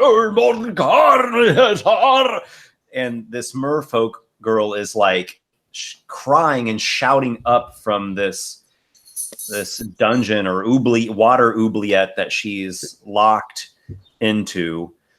And having a very Lord of the Rings moment here with the whole chanting. Like I'm getting like a Saruman kind of ill voice on the wind. You know, and you see a bearded mage of the Silver Citadel, a Silver Citadel wizard, like in his robes of one of these archmages, and he's like reaching through these mists, his hands trying to grab this adolescent merfolk girl, and she stops her shouting, and she has like this totally confused and bewildered look on her face. What is happening? Who is this ghost man reaching through the mists of time?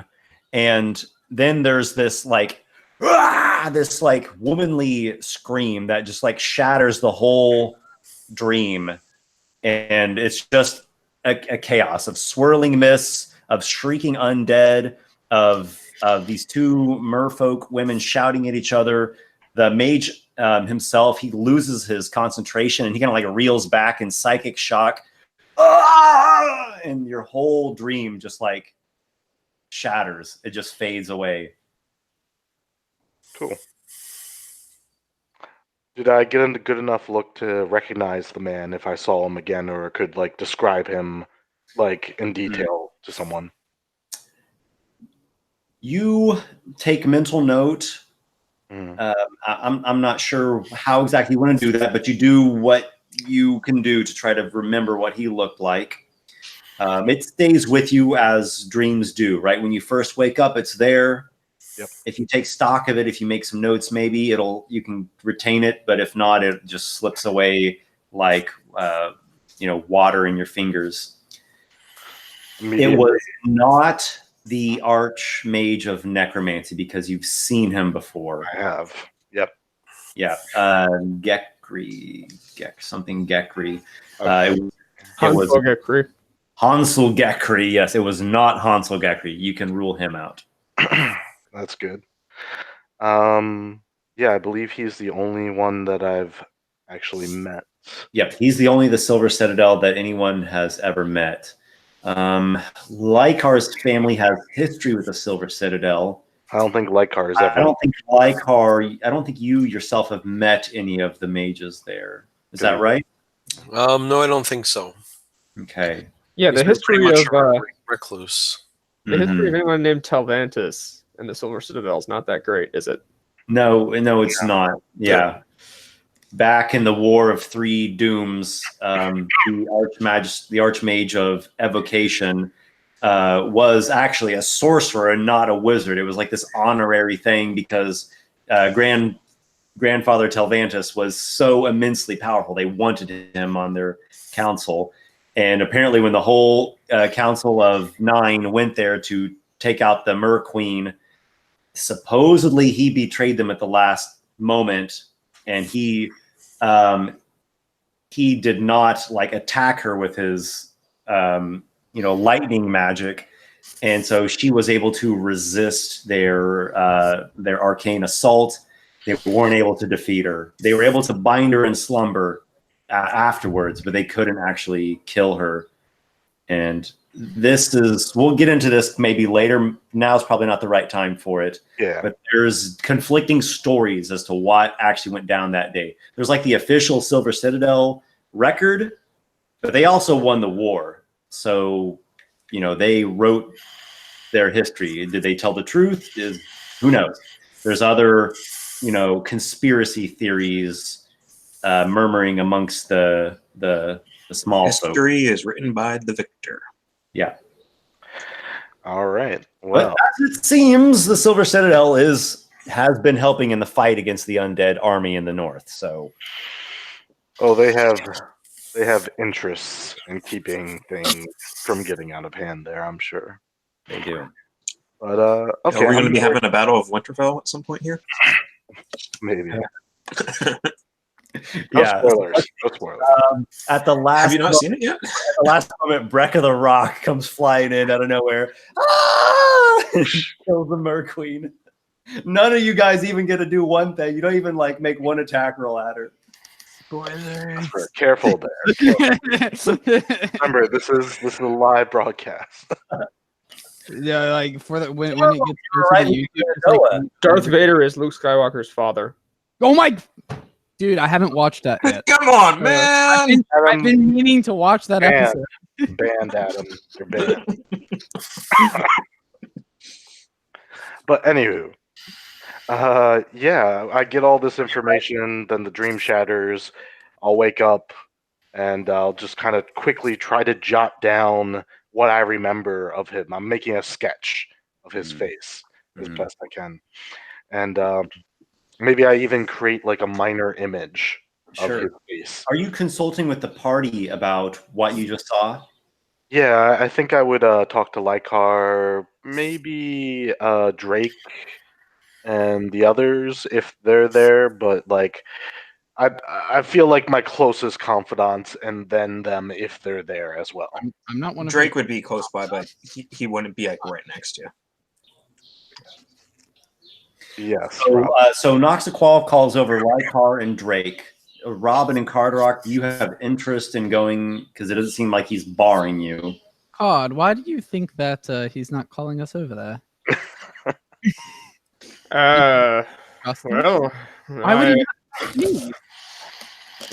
I'm not sure. I assume he didn't want to wake me up, and I assume he thought you had nothing to add to the conversation. But I suppose if this is an import, it is worth listening in on, if nothing else. If he will allow it. Yes, I think so. I'm going to start walking over.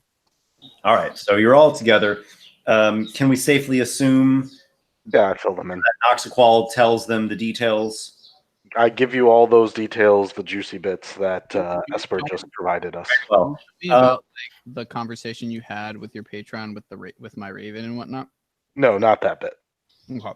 The contents of the dream. Only the dream, not anything with the patron. Okay, gotcha. Of course, you all can speculate on your own, just based off of what he tells you, and you can think what you want to think and posit your own suggestions. Mm-hmm. That said, you all also can make an intelligence check, which represents your character. And we'll do investigation. We could do an investigation check, which represents your character kind of piecing together bits and clues and scattered fragments of this dream. All right. Yeah, mine's what I expected. Oh my goodness. Nat 20. I'm rolling so well today. I got a 21. I'm rolling so well today. This is a what check again? Investigation. Intelligence. Yeah. Nat 20. All right. Well, we've got a couple successes already. I got a 14. Yeah. 14. 7 there. I got 21. Okay. Well, that's good because we have Robin and we have Drake piecing together some clues, some bits. And this is going to kind of represent your whole party huddling your minds and memories and what you already know and what you've seen and experienced throughout the whole campaign, really.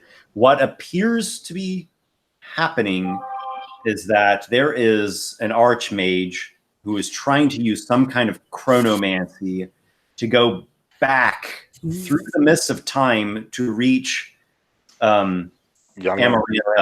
Yep. To reach Amarantha when she's younger.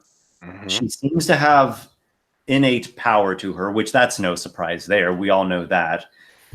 She's this beautiful, bright color-haired merfolk girl. You've seen this in visions before, and oh gosh, the emerald mage, the dwarf, the NPC that was with you for so long. Oh, got saved. I know who you're talking about. Name would be. No. I love having lots of NPCs. Are you talking about Orgrim Halfgrey? Orgrim Halfgrey. Oh, yeah. Okay. Yeah, that's Orgrim Halfgrey, when he was down there in the belly of that swamp cave with the crocodile titan trying to eat him, he was saved by, he said, the Mer Queen. When he described what he saw in his vision, he described that description, not a lich mermaid, an older lich mermaid. So it seems there's something happening from the past. There's some connection between the present and the past with this earlier version of the Mer Queen. And she seems to have some problem with her mother, who at that time would have been the Mer Queen, and she would have been like a mer princess, right? We've got mermaid princesses in our campaign, folks. We're all kinds of manly men up in here.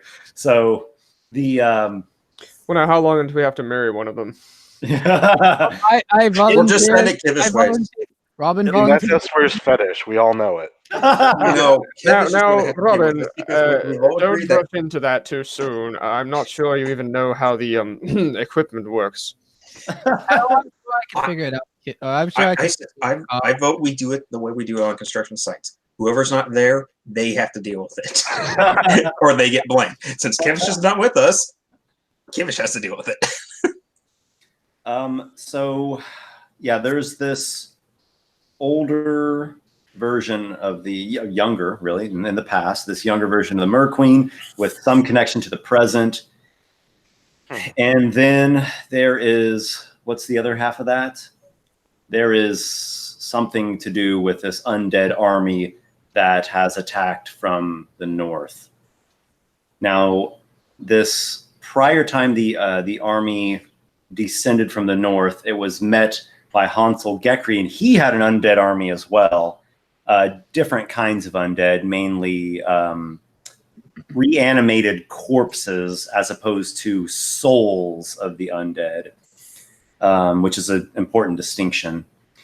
And it was led, this undead army from the north was led by some undead woman. Was that Amarantha, the Mer Queen? Was it some other lich? Was it some other type of undead that's none of the above? That is not known. But it appears that thread is real. I really don't like liches, guys. So there's stuff going on.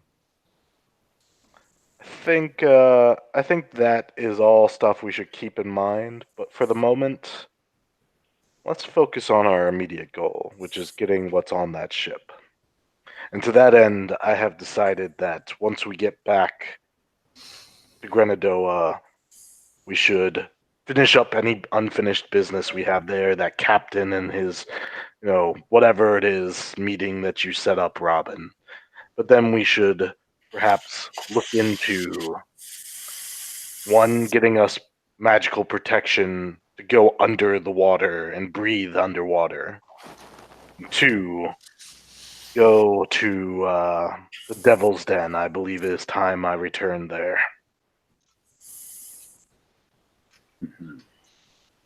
This one will follow. Okay. This one has not been illustrated by you yet, Captain. Excellent. What do other people think? What do you think about this this Devil's Den location, and also hunting down the sunken Siren's Kiss? Sea adventures and treasure hunting sound like an awful good way to make money. So Card is down to boogie. Yes. Well, Drake's got to do it because he's got a deal that he has to uphold. Yes, Captain. I will gladly follow you into the depths of hell as long as I can get some gold along the way. Well, I'm sure where we're going, perhaps you and your patron might have some interest there as well. Yes, yes. Perhaps. And perhaps Irthol can help us a little bit as well. And I'm going to scratch Irthol a bit. Well, I'm sure he'd be interested in learning everything he can about the Devil's Den. Assuming he doesn't already know. I'll go with you. It gets too dangerous. Poof. Oh, I'm sure. I have no doubts where your allegiances lie. His allegiances lie with me, Noxiqual. Don't you see him? I did not say that they didn't. Nah. Come, let us... Grenadoa is just almost over the rise there. We should be there today. Let us go. I agree. We arrive in Grenadoa. It is a large port town. It used to be a bustling place back in Drakengrim's heyday.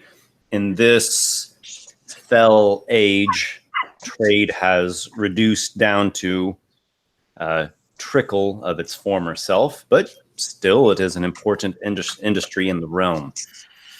Quick question. It's a castle town. It's got strong, high stone walls, guard towers, and other such fortifications. You all have been here before a number of times. Seems like a typical day when you arrive. There are some people coming and going. There are guards posted up at the gate, just keeping an eye on things. I'll use Mateos' home. Quick question, Grenadoa, this is the place where we sort of were at with like Fair Veron and like all. Yes, yes. This is God. This is where Fair Veron take a taste of my own medicine, or his own medicine, with my whole dream sequence. But now he's going back to Fair Veron. Yeah. Well, once our wagon or carriage gets into Grenadoa, is it like what time of day is it again? I think you might have mentioned early in the day when you arrive. Doesn't matter what time of day it is, you're going there anyway. As we pull up though, I'm gonna sort of look at Captain and be like, Captain, would you mind if I go dealt with some personal business? What personal business?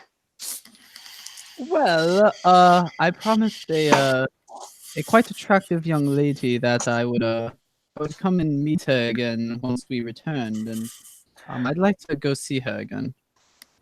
Not at this very moment. We have to take care of our business here, and we can't afford to get all split apart and sidetracked. Let's deal with all our business, and then you may have your leave. Very well, very well. I'm gonna start muttering to myself that the captain's like an idiot, and I don't like him. That's fine. So once we get here, the first thing I want to do is check with the ship and see. Kobe the Lion, did he meet up with Captain? What's his face? Captain Rohan? Yeah, that one. Oh, yeah, I spoke with him. Captain Rojas Spoorbeak. Oh, gosh. What a jerk. Oh, yeah. You tell. He thinks he's the king of the world. I did what I could to get some info from him. He says it's true. That lantern with the white fire gets him through the mist and back. He's been trading with the other realm in my world. Magdalene. Magdalene. And that's been very profitable, I take it. Well, his clothes sure look nice. Indeed. And you say that he was a jerk. I assume he didn't... Cocky! What's that? Cocky! Oh, full of himself. Yes. Arrogant. Go ahead. I was gonna say, I'm gonna look at Noxiqual and be like, I really hate cocky people, you know? They kind of annoy me. Are there any spoons close by, Drake? Tell me, did he seem interested in making some sort of deal or working together? Working for me. He told me to go stick something in a place that must be really painful. I think he was mad that the first mate went to talk to him and not the actual captain. Is he still in town? No, the ship took off a few days ago. They didn't stay for long. Did they say where they were going, or did you find out? Oh, he didn't want to give me the time of day. Would have been useful to know where they were going. Perhaps we could have intercepted them. Could be useful. Well, they were sailing to the east, I can tell you that. The east. Probably for the mists. Well, get the ship ready. We'll be leaving soon. But there's just a few other things I think that need to be done around town.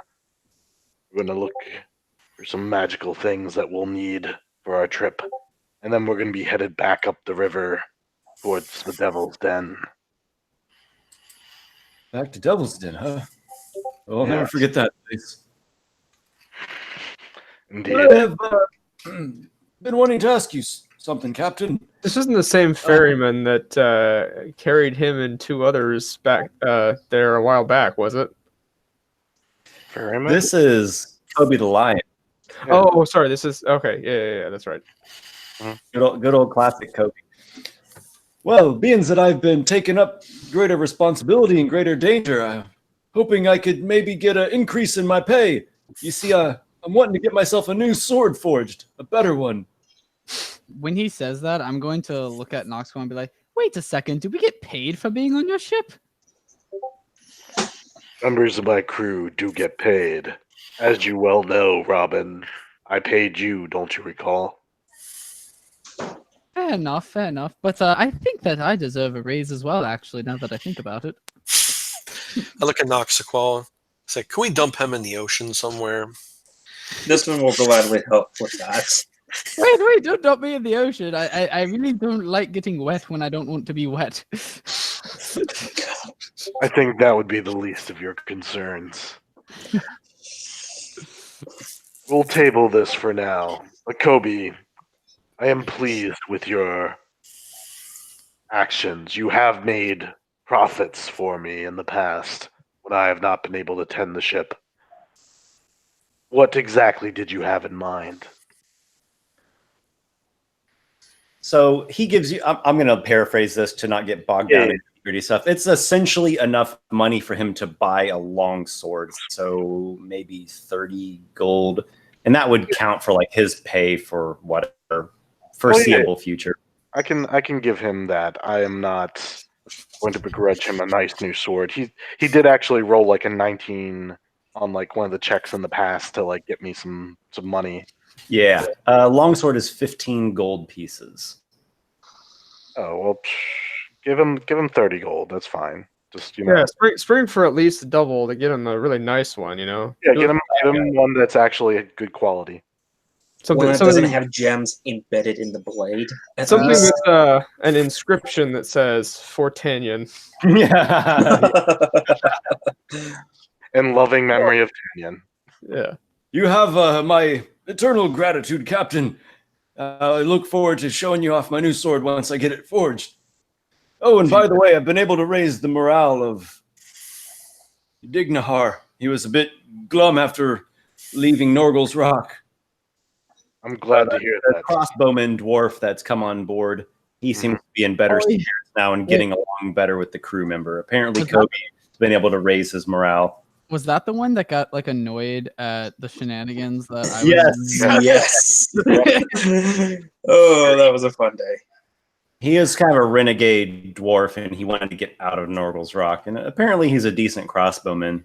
So he was brought on as a guard. I clap Kobe on the shoulder and say, "Keep up the good work. I see great things in your future, Kobe." Thank you.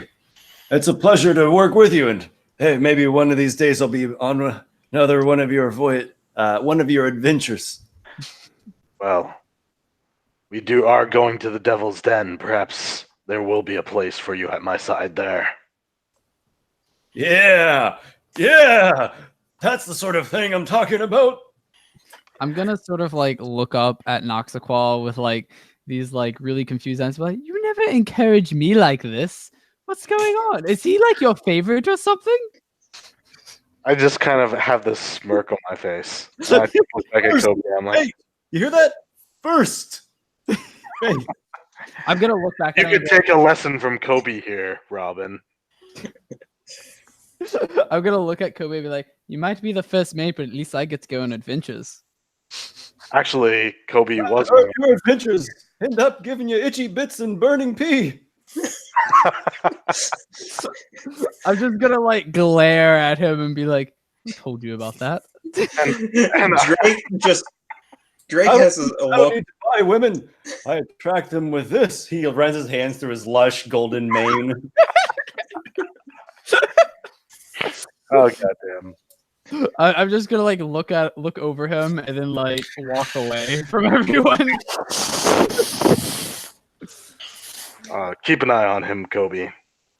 Maybe you can raise his morale as well. Yes, sir. All right. So the parties in Dreckengrim sounds like there's going to be some, restocking of supplies, get some food, get some things. Kobe get a sword. Yeah. And then heading up to Devil's Den. Is that what I'm hearing? Oh, I gotta talk to Veron before. Well, I was going to suggest let everyone do little things that they want to ask. Like, do you want to take care of anything? Yeah. Sure. That you can do. All right. So is anyone going with Robin, or is this just Robin by himself?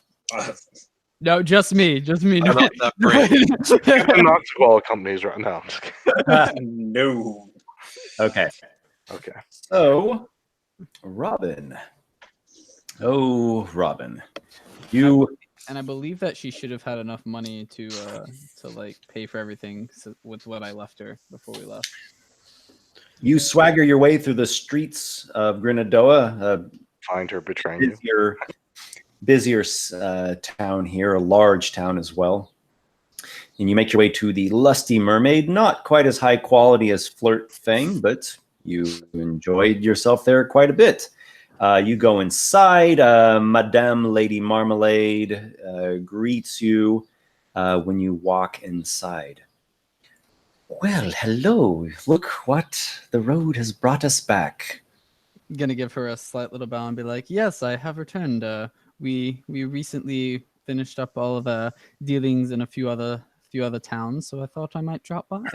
Oh, well, you made quite an impression on Faveron. She's been waiting for you every day. She talks about you. Has she? All right. Do you think I could perhaps talk to her? I haven't seen her in so long. Oh, yes. Be my guest. She's up in her room. I will go up to. So you take the creaking wooden stairs up to the second story of the brothel. You hear various sounds of engagement from some rooms. But when you get to Fair Veron's door, it is quiet. I'm going to give it a knock.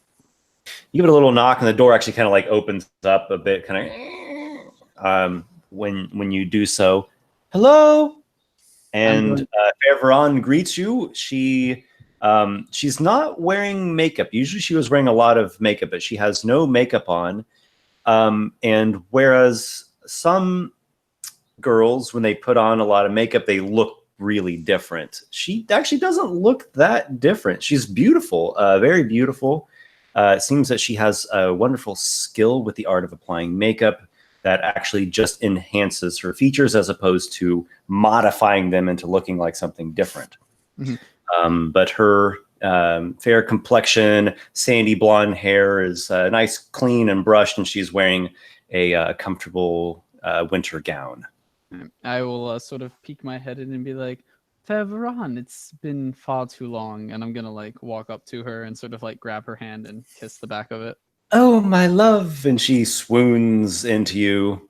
And she talks about how she's thought about you every day, and she was worried about you, and she was worried that you would never return from your dangerous expedition. I sort of reassure her and be like, "Do not worry. I did have a few close calls, but I believe I am at least still in one piece. One of my companions had a bit of a more rough handling my friend Carderock, but I believe he is doing fine now. But I am so happy to see that you are well."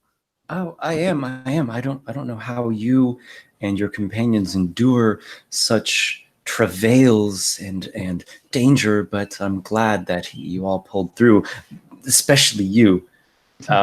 So she's quite affectionate and embracing you, and she whispers in your ear that she kept her word to you. I'm going to sort of like smile at that and be like, "I am so happy to hear that you did indeed wait for me. I've met many other women that would not have waited for me in the past, so it is good to hear that you are one of You the met a lot of other women? I have in my travels, but you," and I'm going to kiss her hand again, "are the fairest and the most beautiful woman I've ever met." She does a slight little, giggle, but she is concerned about something else. "So I kept my word." I'm going to say, "Of course, I did keep my word as well." Wrong. I'm trying not to laugh here. Make a deception check. Deception check the shit out of that. With maybe advantage or just I'm very good at this. Just as long as I don't roll like a 1, I should pass. Roll a 1. Roll a 1. Okay. One. Yeah, it's not super high though. This is deception. Yes. This is 6, It's probably gonna be fine. charisma. Unless she has a really good insight.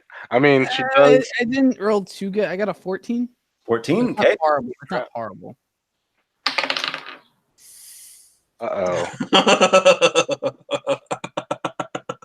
Oh no. Yes. That is like the first roll I've had.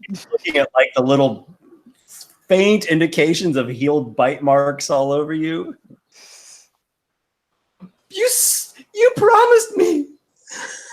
I'm going to put my hands up and be like, Varan, these, if you can tell, these are vampire bite marks. We had a few run-ins with some vampires. Oh my god! You expect me to believe that vampires?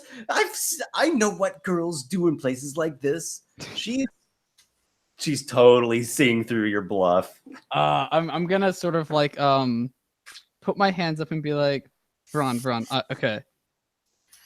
I admit, I do not want to lie to you. I did indeed have a few affairs with a few other women in my travels. But I swear to you that they never meant anything to me. And you can ask my companions that I have been wanting to see you for the longest time. I even am doing this instead of ask my companions who aren't here. Yeah, being with my companions at the moment, and I swear that you are the one for me. If I'm being perfectly honest, I did not expect you to wait for me. I thought I would come in here with finding you with someone else. I did not expect this. I apologize for. Wow, that's a little more insulting. Like I totally didn't expect you to be faithful. Wow, that Robin needs to start running. Nick, run. So but I am gonna be like sort of like on my knees. She becomes very glum, and she is like sitting down on her bed. She's not looking at you, and she's saying like, "It's okay. I know the nature of men. I know how you are. I'm gonna sort of stand up from where I was like putting my head down on, and I'm gonna sort of like get a bit closer to her and like hold both of her hands and be like, Ron, if you could give me one more chance, I promise that this will never happen again. You are the only one for me. I want only you. I know why you would. I'm just a stupid girl that believes in stupid dreams. I'm gonna sort of put my hand sort of like on her cheek and like look her like directly in the eyes and say, my love, you are not a stupid girl, and this is not a dream. I am here for you, and I want you.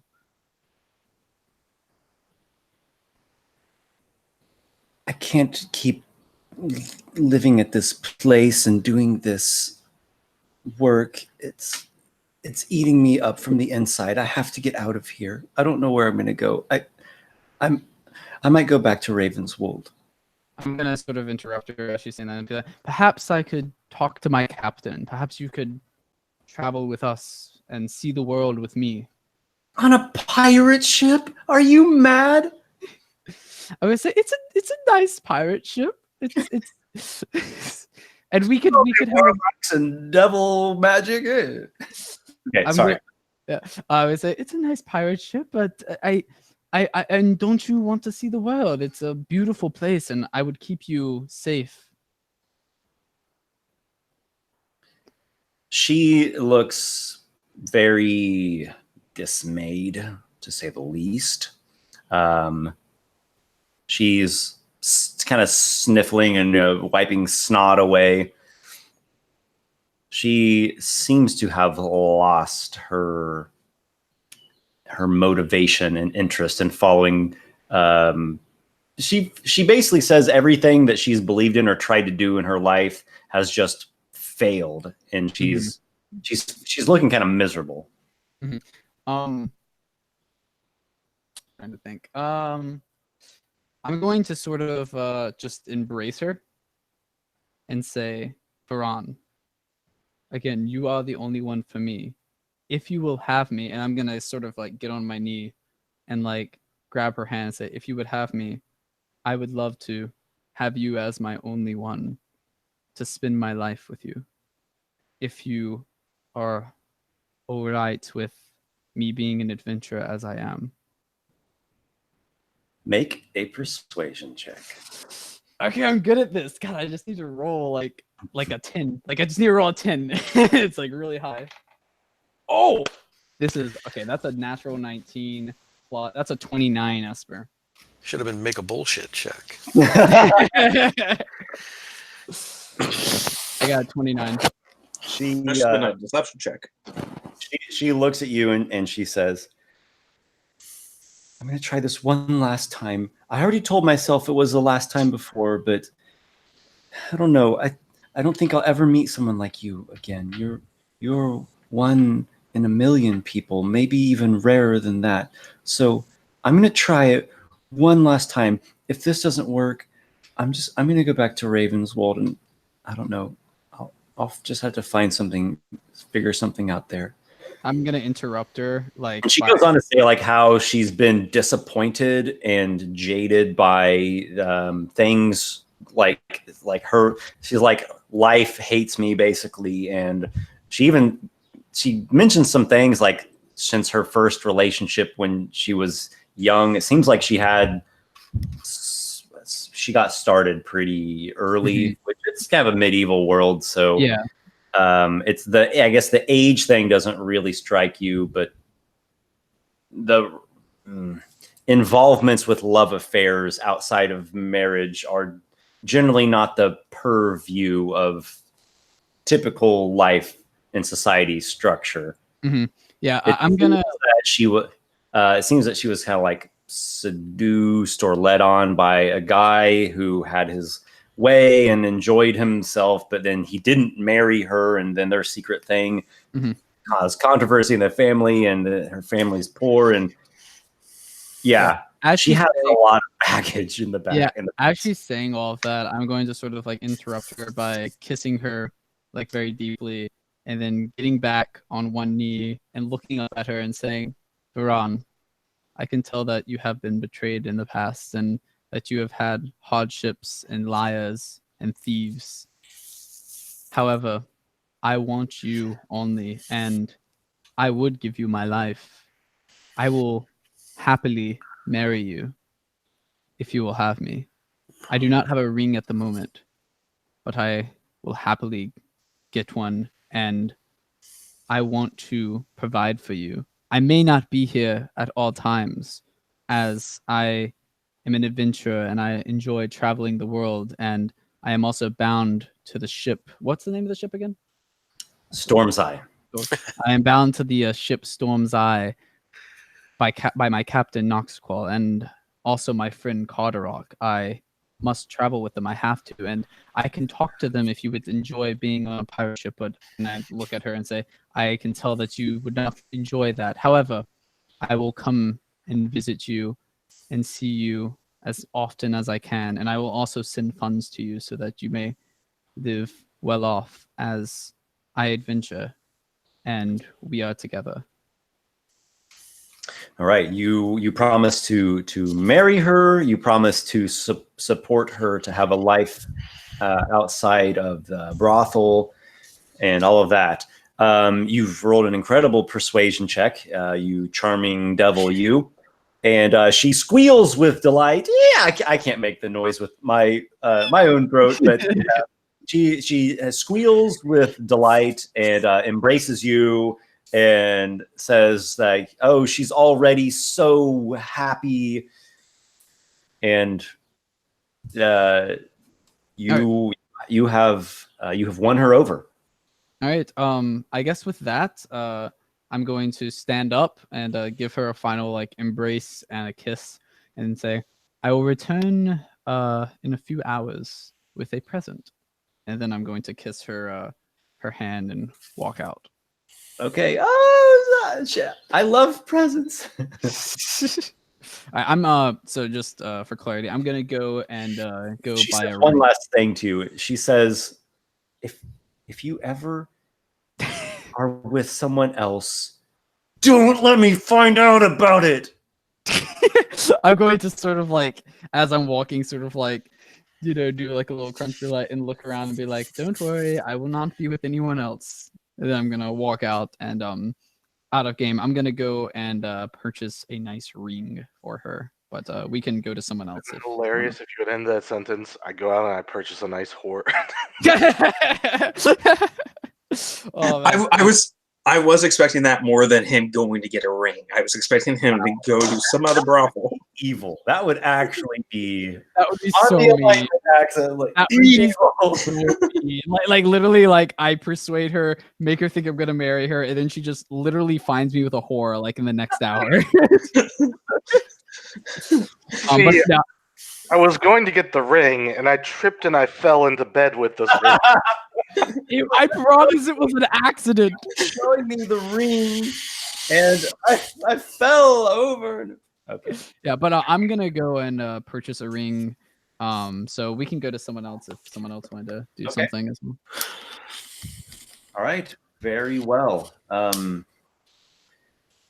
had some notes here on the chat. Can someone tell me who was wanting to do something? I know Drake was joining. I want to say Noxiqual, and I'm not sure who else to go look for. I think it's everybody. If Lykar joins as well, then I think it's everybody. Wanted to go looking around at shops to see what sort of oddities and rarities and various gewgaws are on sale in Grendoa. Okay. So is it Carderock, Lykar, and Drake together? And Nox. And Noxiqual? Okay. So he's the one who like started it and everybody else kind of followed. Okay. All right. So you are looking for a specialty dealers have access to magic items, yes? Okay. I'm looking over some notes. Bear with me for just a moment here. Take your time.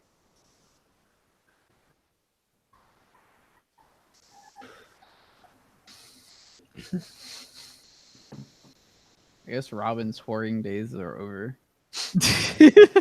Is that true? Are they really? Are they truly over? We'll see. Or is he going to just wait until he's at some other town?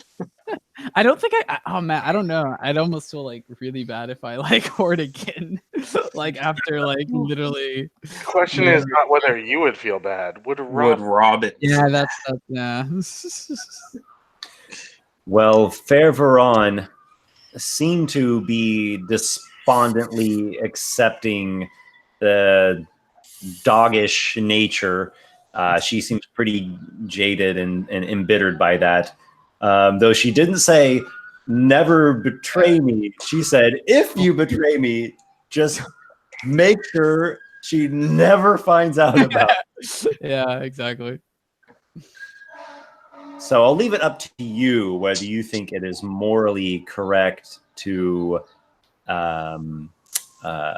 have affairs as long as she doesn't find out. Sounds I'll have to think on that to see if like what Robin would think, because like for me personally, like as outside of the game, yeah, that I would never do that. But the thing comes down to really, does Robin hold this value to her, or does he feel like, well, I mean, poured in a storm, wherever he is. Yeah. Yeah, I am thinking that Robin is going to be more in the line of like wanting to honor her this time, since he kind of like he fucked up. He fucked up already, and like he almost lost her. And the funny thing is, you did it fully willingly every single time. You weren't forced into. I know. You're like, oh man, Fair Veron's back there. Oh yeah, well I guess there are these vampire chicks now. You guys even like in game too, I think mentioned Veron as well. Yeah, we did. Yeah, we mentioned her, and you just went, yeah, whatever. Robin's like, yeah, whatever. I'm giving you enough rope to get yourself hanged, man. If Veron decides to go cut, that's on you. Oh man, yeah. Don't even talk about that. Bear with me, guys. Go ahead and keep bantering and such. I'm just quickly noting up a magic shop because I did not have one yet for Grenadilla. I have noticed we have not seen the couch.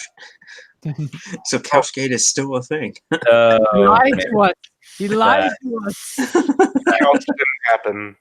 He started late because he wanted to, not because there was a couch. He doesn't care about us. Couchgate is real. Where's the sofa? It's sofa. Sofa. Yeah, that's correct. It was sofa gate. Where's the sofa? Well, last I checked, it's out in the apartment corridor. You were able to get it up the first flight of stairs, but there's still 2 more. And then once we actually looked in my apartment here, we realized where are you gonna put it? Get it inside the apartment, like the way that the hallways are, and there's this one part of the ceiling that has a lower section, probably has some duct work running through it. We literally won't be able to maneuver it. It's just not. Like I said, a chainsaw will fix all your problems. Chainsaw is the answer, and then you fixed everything with duct tape. Esper, I actually had a question with regard to magic items, because I might actually want to check out something as well with the rest of the group if possible. Is there like, are there any magic items that would allow me to perhaps communicate with Veron across long distances? Or communication. Yep, that's a sending stone. Sending, yeah, like is that? I mean, I could also cast Dream on you, and you could visit her in her dream. Yeah, that's what I was also thinking. But like again, like I don't know if Noxiqual would like be okay with doing that for me. Yeah, that would require a couple things. Yeah, exactly. But one would be the death of that raven. No, it would require you to fall into line and do what he says on a couple things. But yeah. So I might just do that as well. But yeah, I was thinking that if I could perhaps like come with the magic thing as well, just to like see if there are any items like that might, because I would want to find a way of communicating with Veron across long distances if possible. Sure. Sure, man.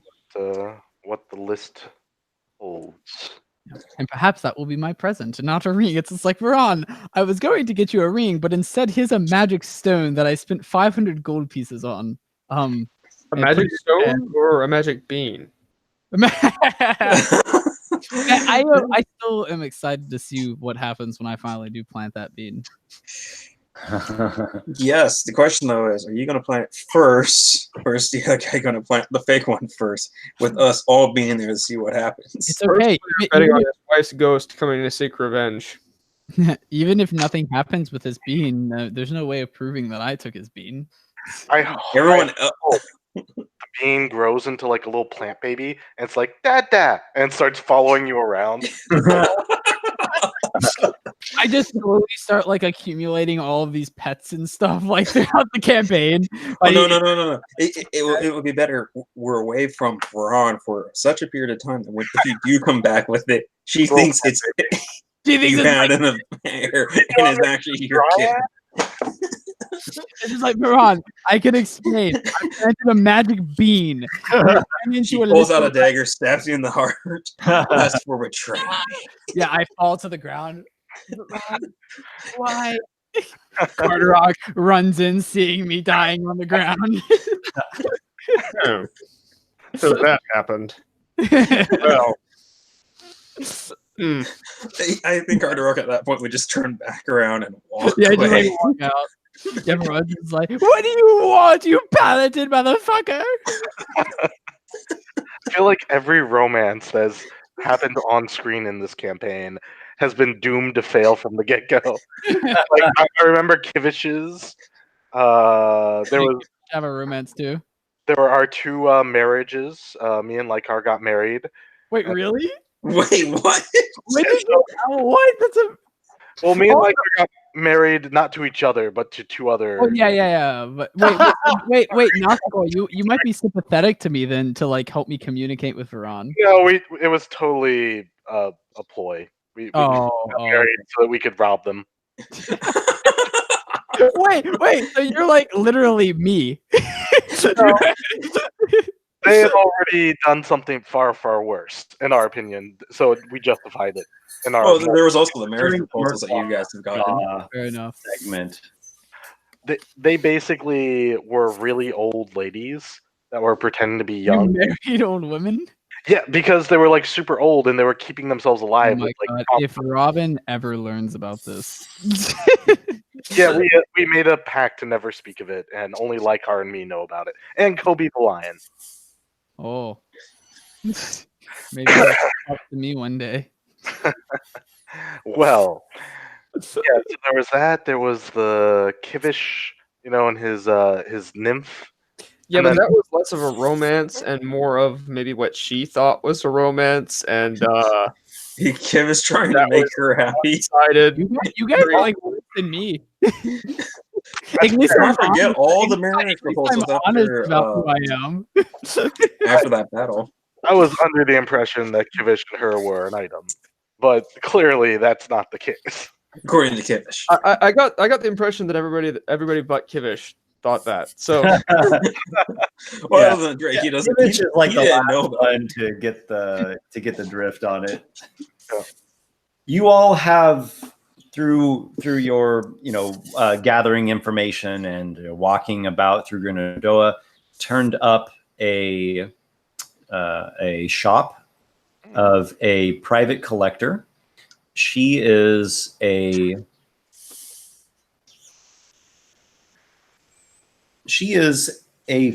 friend of the Silver Citadel. Her name is Caitlin Weirman.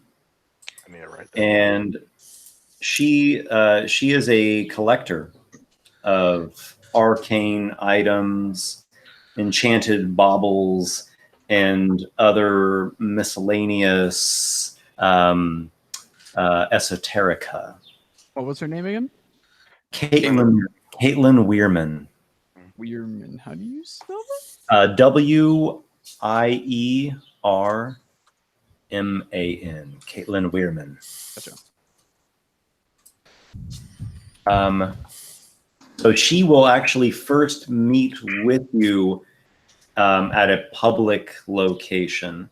So you arrange a meetup at, we'll say, a tavern. That's always a good place to meet, right? I might have a tavern here. Let's Also, see. quick question: Hoppers. Is Robin with them now with this interaction because he's also looking for like that sending thing, or would this be happening like while I was with Veron? I was thinking there might be potential that they like run into each other. Yeah. Mm-hmm. It probably took them a while to get this contact and get things organized. So we'll say this is could be later on, like the following evening. Sure. And so you meet at this tavern called Hoppers, has this big sign with a frog on it. You guys hung out here before. I have it written down. Good place in Grenadilla. Yep. You spoke with the sailor named Gior and his mates, and there was a bard minstrel, Quinn Golden Boots, who you guys had a little back and forth with him. Yep. So you meet with Caitlin Weirman. She is dressed in a fine gown. She has a necklace that bears a sapphire pendant, and she is a. You would say she looks to be in her mid-30s in terms of age, and her hair has it's kind of a russet brown, but with some streaks of black running through it.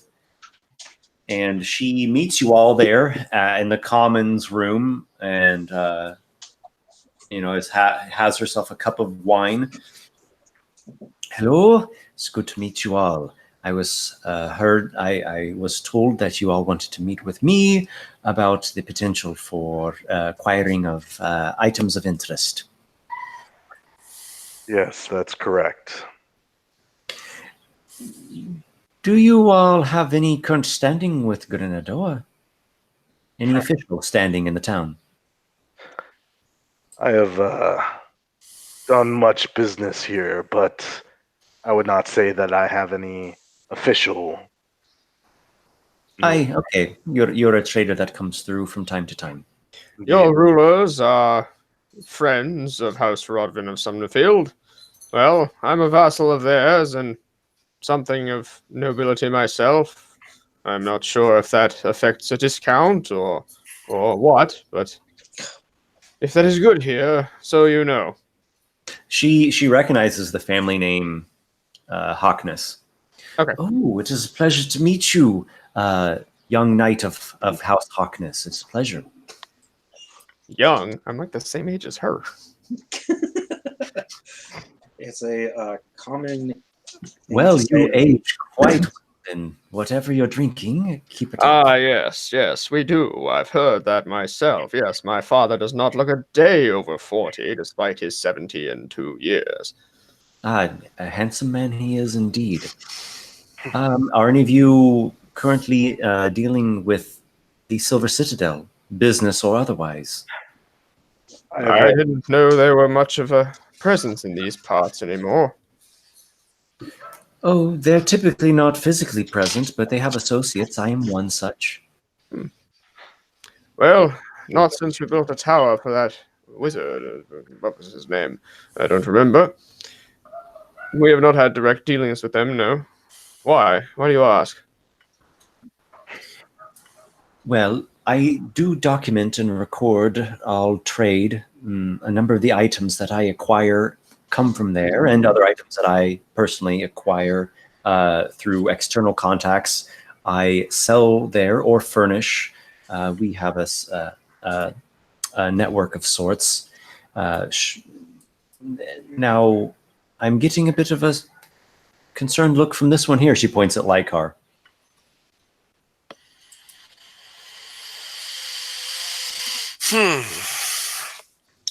Tell me. Sorry, my kid was talking to me. So she is not a member of the Silver Citadel herself, but she is an associate. She is stationed here in Grenadoa. Sometimes she will trade or purchase with the Silver Citadel. Actually, quite frequently, she trades and purchases with Silver Citadel. She will sell, buy, trade with them with magical items and arcane components. With whom do you trade there? Well, they've got an official of the Reliquary and the Emporium. If you'd like to see my credentials, I could furnish them for you. She reaches into her satchel that she has at her side and pulls out essentially looks like a small scroll you can read over, and she's like an official associate and a registered dealer with the Silver Citadel. It's got like their insignia stamped onto it. It's signed. Very interesting. Yeah. I mean, they really wouldn't know me, but unless you name drop. Yeah. I didn't catch your name. Oh, wait. When she says that, I'm going to say, oh, this is a great sorcerer, Lykar. She says, Lykar, the great sorcerer. Oh, then it is a pleasure to meet you. Yes, he is quite powerful indeed, and I'm going to drink some more of my wine. Now, I'm aware sorcerers have manifold origins and sources from which they draw their power. What is yours? That's quite a personal question. He's a storm sorcerer. At this point, Drake grabs a spoon and beams it at Robin to shut him up. Am I missing something here? I'm gonna hit it. What was that for? I'm just introducing him. I believe. Well, it's incredibly fitting that a storm sorcerer is a member of the Stormbringers. Indeed. I mean, I would have said that, but it just seemed too obvious. Maybe that's where you got the name from. I don't know. Indeed. Yes. Pay him no mind. Maybe you have like a heavy anvil and a chain for sale. I can attach it to your neck. It's fine. I have 5 younger brothers, and he reminds me of all of them. I'm going to sort of like put my glass on and be like, I'm assuming that's a good thing. I'm gonna drink some more of my wine. Oh yes, I love them dearly. So, I understand that you are currently seeking some specific items having to deal with navigating underwater. Is that correct? Swimming, breathing underwater. Anything that would aid one in surviving in an underwater delve, shall we say? Mm-hmm. Yes. Well, I have dealt with a number of different cases over the years, various delves, treasure hunts, and expeditions. So I can imagine what you might be up against. As it currently stands, I am in the possession of 6 potions of water breathing. I was hoping for something a little more. She's continuing. I'm making some notes. No worries. 7 potions of swimming. And 2 cloaks of the manta ray. In fact, the one that you're wearing now, I believe is... Yes, it is indeed. Yeah, it's of the same make, Silver Citadel. Indeed. I got this a time ago when I first became captain. It's very clever. Most sailors and even hardy warriors wouldn't wear armor out to sea, but with the benefits of that, you're more than safe. That is my thoughts as well. How much would you charge for selling us these cloaks of the manta ray? I know it would deplete your stock, but our gold is good. I can make you an offer, most definitely. Now, you all are not looking for anything of greater potency, rarity, exoticness. That would depend, I suppose, if you have something perhaps more unique that could be beneficial to many. Who would, Indeed. What are the more rare and exotic things that you might have? I'm gonna speak up as well and say, would you happen to have some sending type of stone for communication across long distances? Not currently, but I can get you some. I do as well have the ability to order in, if this deal is for certain, a robe that is woven of elemental water. It was created in the plane of water. And what would that do exactly? Well, while you're wearing it, you have the ability to swim through water at great speeds, to breathe water. It makes you resistant to fire, as though someone is casting fire onto water itself. Acid as well dilutes it. Additionally, it gives you the power to shape and control water at will. It is created by a genie in the city of Brass. I'm gonna look at Noxiqual and be like, you know, Noxiqual, I've always wanted to be a fish. Do you think we could get that? Oh, this would make you swimming with the fishes. King of fish. Esper, real quick, I thought the city of Brass was on the fire plane. It is on the fire plane. Okay, so that's just kind of weird to hear that someone from the fire plane made it in the plane of water plane. Yes, well, the city of Brass is the hub of civilization within the elemental chaos. Interesting. But tell me, how much would such a valuable thing go for, were you to sell it? Oh. Offhand, I couldn't say. At least 30,000 gold pieces. Mm-hmm. And how much for the much more common cloaks of the manta ray? I would see fit to sell them at 400 gold pieces each.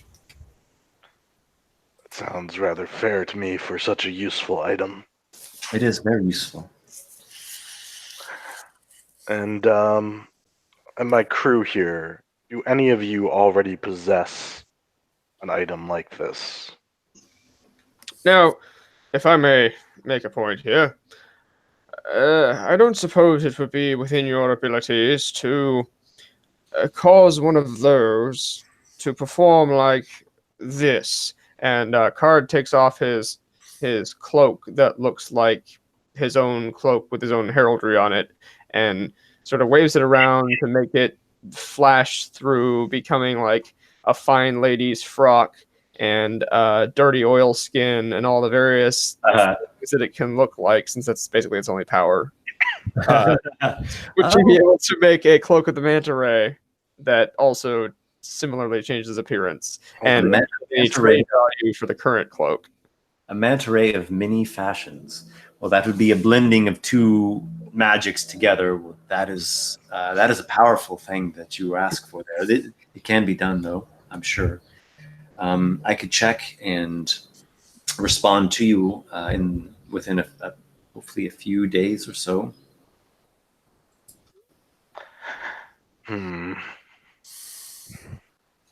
I would take the 2 cloaks of the manta ray now, if we have them available.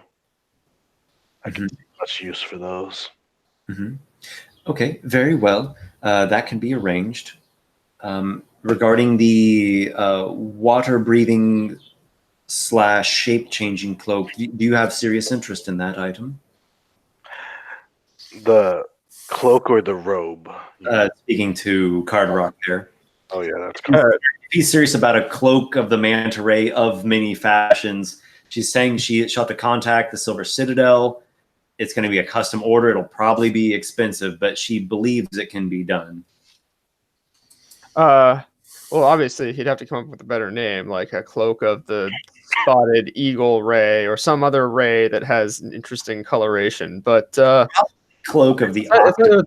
Because octopus swim, breathe water, and they can change color and shape. Or cuttlefish, but that doesn't sound as cool as octopus. Anyway, yes, this is the cloak with the cuttlefish. It's that, or he wears 2 cloaks, which would be cheaper. But I feel like, well, okay. In character, he obviously would be most concerned with what that would cost. If it would cost a ridiculous amount, he wouldn't want it. But if it doesn't cost that much more, like with trade-in value from the Cloak of Many Fashions, then I could tell you, because well, this isn't exactly a food recipe where we can just designate specific ingredients and get the exact result. This is magic we're speaking of, and if I just had to give you a range, I couldn't see it being any less than 2,000 gold pieces. It could easily be higher than that, but it may have additional properties to it that would be of benefit to you beyond the aquatic movement and the shape, the fashion change. It's probably greater than the sum of just those parts. I think at least on this particular occasion, he's feeling intrigued enough to want to try a little magical experiment. Okay, so I will add that in my missive this afternoon. Oh, that's quite a nice raven you have there.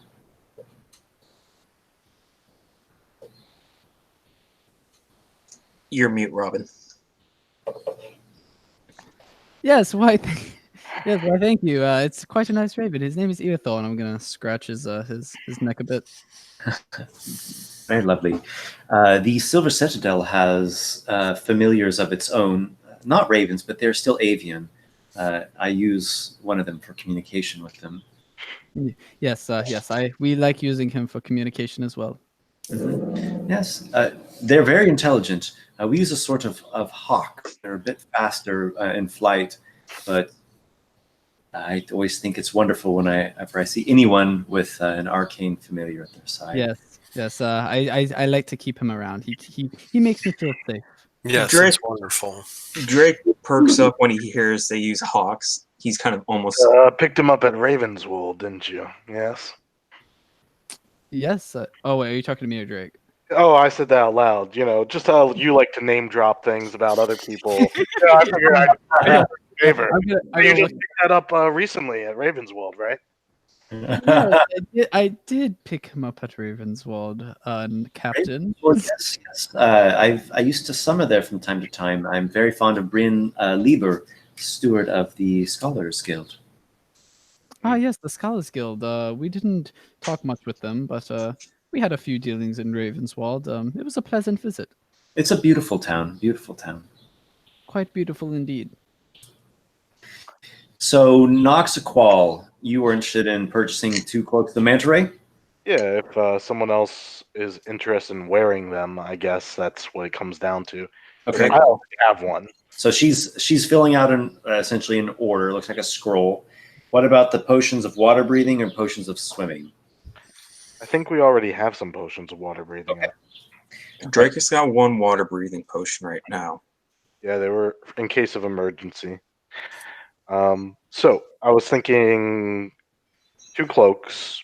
Who wants them? What do the cloaks do again exactly? I'm sorry. Let you breathe. Allow you to breathe underwater and swim. Speed like of 60 feet. If we are doing like underwater stuff, if we're doing underwater stuff, Drake or I would probably have the best luck with them since we can like sneak inside of things and like be more stealthy with them. Drake would need one because he wants to uphold his end of the deal. That's true. I was thinking one for Drake, but for Card could be good because he wears heavy armor. Don't you wear heavy armor? That's true. Actually, it would be good for Card as well. So yeah. Do you have 400 gold? Well, he also is like special ordering this other one. You're special ordering yours, so we don't know about that. Yeah. Okay. So if other people need them, then yeah. Okay, so Drake, do you have 400 gold? Yes. I while wearing the cloak with its hood up, you can breathe on the water and can swim at a speed of 60 feet. Pulling the hood up and down requires an action. Okay. I got a bunch of cards that have like a bunch of magical items, so I was just. It's a really good one. Yeah. Yeah, Drake has 400 gold, so he would be willing to help get that. So you purchase yourself, then go ahead and pay the 400 gold. Yeah. And between Nick and Lykar, then I guess, which one of you wants to pull me up for this? Yeah, I have 400 gold, but that's basically all I have, and I am still buying a ring for Ron. Yeah. I'm sorry, you're a little robot. Yeah, you're robotic. All right, so I guess Drake's going to whistle his bird over because he's been having the bird hold on to the bag of holding. Yeah. When the bird comes over, I'm going to look at Earthal and sort of and whisper in his ear, be like, "Look out for that one. I'm sure you can take him if you need to." Okay, so she fills out she writes up an order.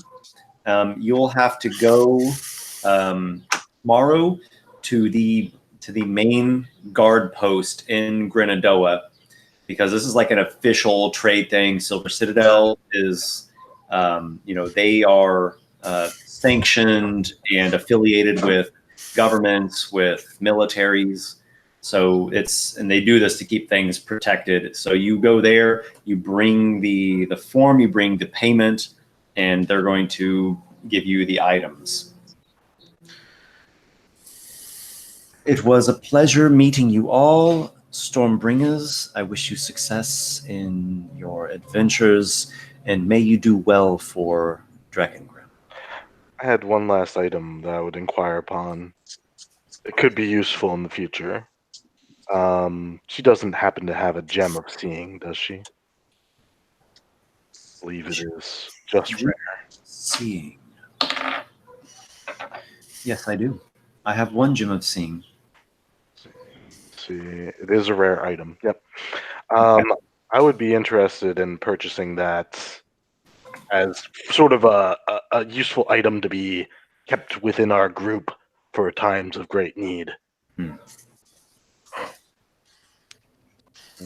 One moment, I'm reading the item. It's very useful. It does require attunement, but it's damn useful. Yes, good one. Yeah, that is a good one. Classic item, really. It is, and that's why I was hoping to get it, because if we get it now, we'll find so many uses for it in the future. Mm-hmm. What's the item do? Grant true seeing 120 feet for 10 minutes for one charge. It has 3 charges, and it gains 1d3 expended charges every day at dawn. You look through the gem, and it gives you true sight. You see invisibility. You see through illusions, etc. Magical darkness. Yeah. So it is really nice. Okay. That I'm willing to actually dig into my reserves here a little bit. I'm gonna roll on some price here. I gotcha. I'd be willing to sell it for 3,000 gold pieces. Oh, that's rough. Well, would anyone be willing to dig in 1,000 gold out of what they might have left over, or split that amongst you? Because I can do 2,000, but that's stretching, and that's going to put me in some debts for a bit at least. I'm gonna speak out. I'm gonna say I could maybe help out with about maybe say 50 gold pieces if you can help me out with something. Noxiqual. No. 50 gold pieces. Get out of here. Drake pulls out the 3 pearls and slides them over to Noxiqual. What are the pearls worth? 100 gold each. Okay, that's 300. Okay. Let me see what I have here. I think the true seeing will be so useful if we cast darkness to have someone else other than me that can see through it. Mm-hmm. Especially someone who has a free hand that they can hold up the gem. Drake. Like, yeah, Drake. Mm-hmm. You could honestly just rig an eye patch like device, like a sort of like a monocle kind of deal going on. That'd be interesting. I thought about embedding it into my eye patch, but yeah, I think I'll be okay without it. I think someone else should use it for maximum effect. So what you're saying is that someone's going to have one of those steampunk eye lens things, except it actually does something. Yes. Only in your game, Esper. Only. So I've got 2,300 gold basically sitting here. If I dig into the ship's reserve funds, which I've been trying to leave to let it ride because I can make a lot of money on those, but this is an item that I think is worth it. Would you be willing to put even 300 of that? Yeah, we do need to do some looting, and we will. I promise.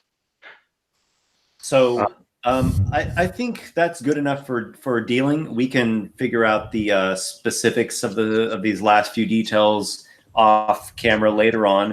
She is going to get you delivered those 2 cloaks of the Mana Ray tomorrow. Also, she's going to be checking on a cloak of the Octopus and Sending Stone. So she'll be responding back to you all within a few days or so, whenever she can get word back from the Silver Citadel. Okay. How much does Sending Stone cost, by the way, before she goes off and does that? Because if it's too much, I probably just won't go for it. Okay, let me get you that. And also with the Sending Stone, I'm assuming I would only need like 1 to do it with. I wouldn't need 2, right? It comes as a pair.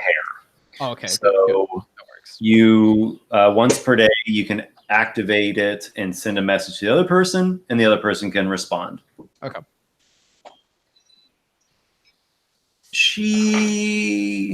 I just do a D4 times 100. She gives you a price of 100 gold pieces. Okay, I can definitely do that. Yeah. Okay. So let's do a quick idea for next session. We could go to Devil's Den. Yep. We could go to the Dusk Isle area, searching for the sunken ship. We also got the Lonely Tower. Miscellaneous adventure hopping to try to find loot in a random location. Well, I'd actually kind of be interested in the idea of like a close by, not too far, traveling, sidetracking random location that's just pull up the map. I have a suggestion if you pull up the map. Yep, I'll get that up for you. Yeah, we do need some funds, and the Devil's Den thing isn't likely going to pay out. As a matter of fact, it may incur some more debt. Depending on what we do. True. The Lonesome Lighthouse, I was actually thinking about. That's what I was thinking of as well. It's close. We have to hit it up anyways because we need to get some of that flame. Yeah. So we could do that. And sure. The Lonesome Lighthouse does seem more story-driven as opposed to a miscellaneous jaunt for plundering treasure in a dungeon. Where would the treasure be located? All right. Like probably in the ship, right? The shipwreck. So there's 2 things that we could do. We could hit the Lonesome Lighthouse, and then we have a means to get through the mist, and then we could take a trip and like basically make a bunch of money doing that. That seems too long, though, in my opinion. Yeah, that's gonna be a long trip. What about there are places near us, the Granite Grotto, the Slime Shrines, all this stuff. Sure. Well, you all let me know if what you're interested in is a side excursion to try to do a treasure hunt. Yeah. And I'll have 2 weeks, which is plenty of time for me to come up with the lead that you come across in Grenado. I can assure you there's nothing left in Granite Grotto, not after the Sphinx was slain. Mm-hmm. There's also the Cankar Sea. Isn't that where that adventure happened? No, that was the Necropolis. Yeah. Oh, that one. Yep. Yeah. Where is the Devil's Den at on the map? Way north. Yep. Near Dunsmorus, up by the town of Shinshiv on the Sedge River. Yep. Yeah, we would basically be taking a bit of a journey to get back. Yeah. We'd have to go back to Nargle's Rock. Yep. But I mean, it's worth it in my opinion once we have what we need. But yeah, I think we should focus right now on making some money, doing some treasure.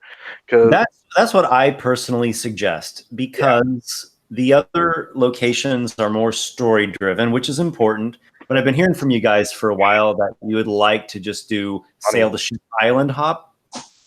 Yeah. Or island/coast hop. So why don't we do that? It'll be, who knows how long it'll be, 1 session, 2 sessions, 3 sessions, whatever you guys are enjoying. I'll brew up some stuff and you guys can go on a treasure hunt. Honestly, I'd even be okay, Esper, if you're like, well, there's this ship that we should, raid or something out at sea, and and then we can get some piracy going. Ooh, sure. Yeah, that's. Well, we could take over that other ship. I was thinking that I'd be down for that because they can't outrace us. Because I can use my wind to move the ship. True, but I think they have a 3-day or more head start on us. They already started going east, and they can probably get through the mists where we can't. So I've done some naval battles in my at-home campaign. What I first did was I used that Unearthed Arcana rules that came out, and then I refined them a little bit because I noticed some areas that were a little shaky, but that's fine. That's what Unearthed Arcana is for. So I refined it a bit so they were a little more solid. They're cool. They're not overly complicated. They were really fun sea battles because we had the ships and the crews, but then we also had the player characters too doing their stuff. Yep. You have to know that your ship is going to get damaged, man. Oh yeah. Well, but here's like the thing. Their main ship, it almost got sunk and it got jacked up. It couldn't even move. They had to tow it into port. I look at it this way. Why would you fight unless the reward is worth it? So I'm guessing great. Yeah, the reward, they actually captured 2 enemy ships and enemy crew. They plundered the reward was great, but it was a high risk on their part. So just letting you know, if you go up against a formidable foe in a ship-to-ship battle, your ship might get jacked up. Oh, I'm not disputing that, but having extra ships if we take over ships, not bad either. And I've been thinking about this for a while. How do we expand and allow people to have things? And I was wondering if maybe I could make some sub-captains and create our own little fleet. So. Sure. Robin wants to be a sub-captain. Yeah, Robin's at the bottom of that. I am not surprised. All right. So we'll plan for next session and however long we are enjoying it to be treasure hunting. Yeah. I would assume before good old treasure hunting. When we do get to next session, are we wanting to maybe skip forward where we can get the items that she's ordering for us and stuff? Or there is one thing that Drake would like to do. If you guys remember when we were first here, before we went down the Ravens Wall, he did come across that shrine that had that heart. Mm-hmm. He would like to Sortis the Weaver. Sortiz of the Weaver. Yeah, there was that heart. He would, if possible, look into that. My suggestion is next session we jump right into treasure hunting. Yes, that's my suggestion. Because the story stuff, I don't think any of that is super time sensitive. Okay. There's a general sense of urgency in the world, but there's no immediate thing that's alarm going off. Yeah. And we've been doing a lot of story stuff for a while, which is great. I love it. But the change, the variety is good. Variety is always good. Variety is always good. So yeah, we almost had some dungeon crawling with the secret playground. It's just so happened we don't have the tools to go there and succeed. Yeah, right. And I appreciate the fact that you all did a different tactic than just bullheaded. We're just gonna bulldoze through it. Well, Carderock over here might have done that. he learned pretty quick. At least it was entertaining. Robin's still too Drake. Is everybody okay with that? With Robin and the Sortiza Temple and the Devil's Den and Lonesome Lighthouse and all those will be waiting for you guys, most likely, right? I think that seems feasible. I think house was just destroyed. It's like crap. I think. Yeah.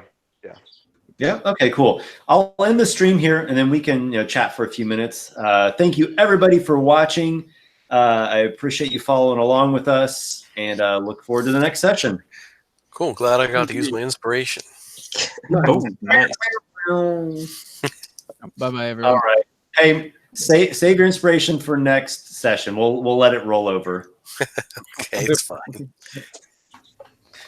Farewell, everyone. Until next time.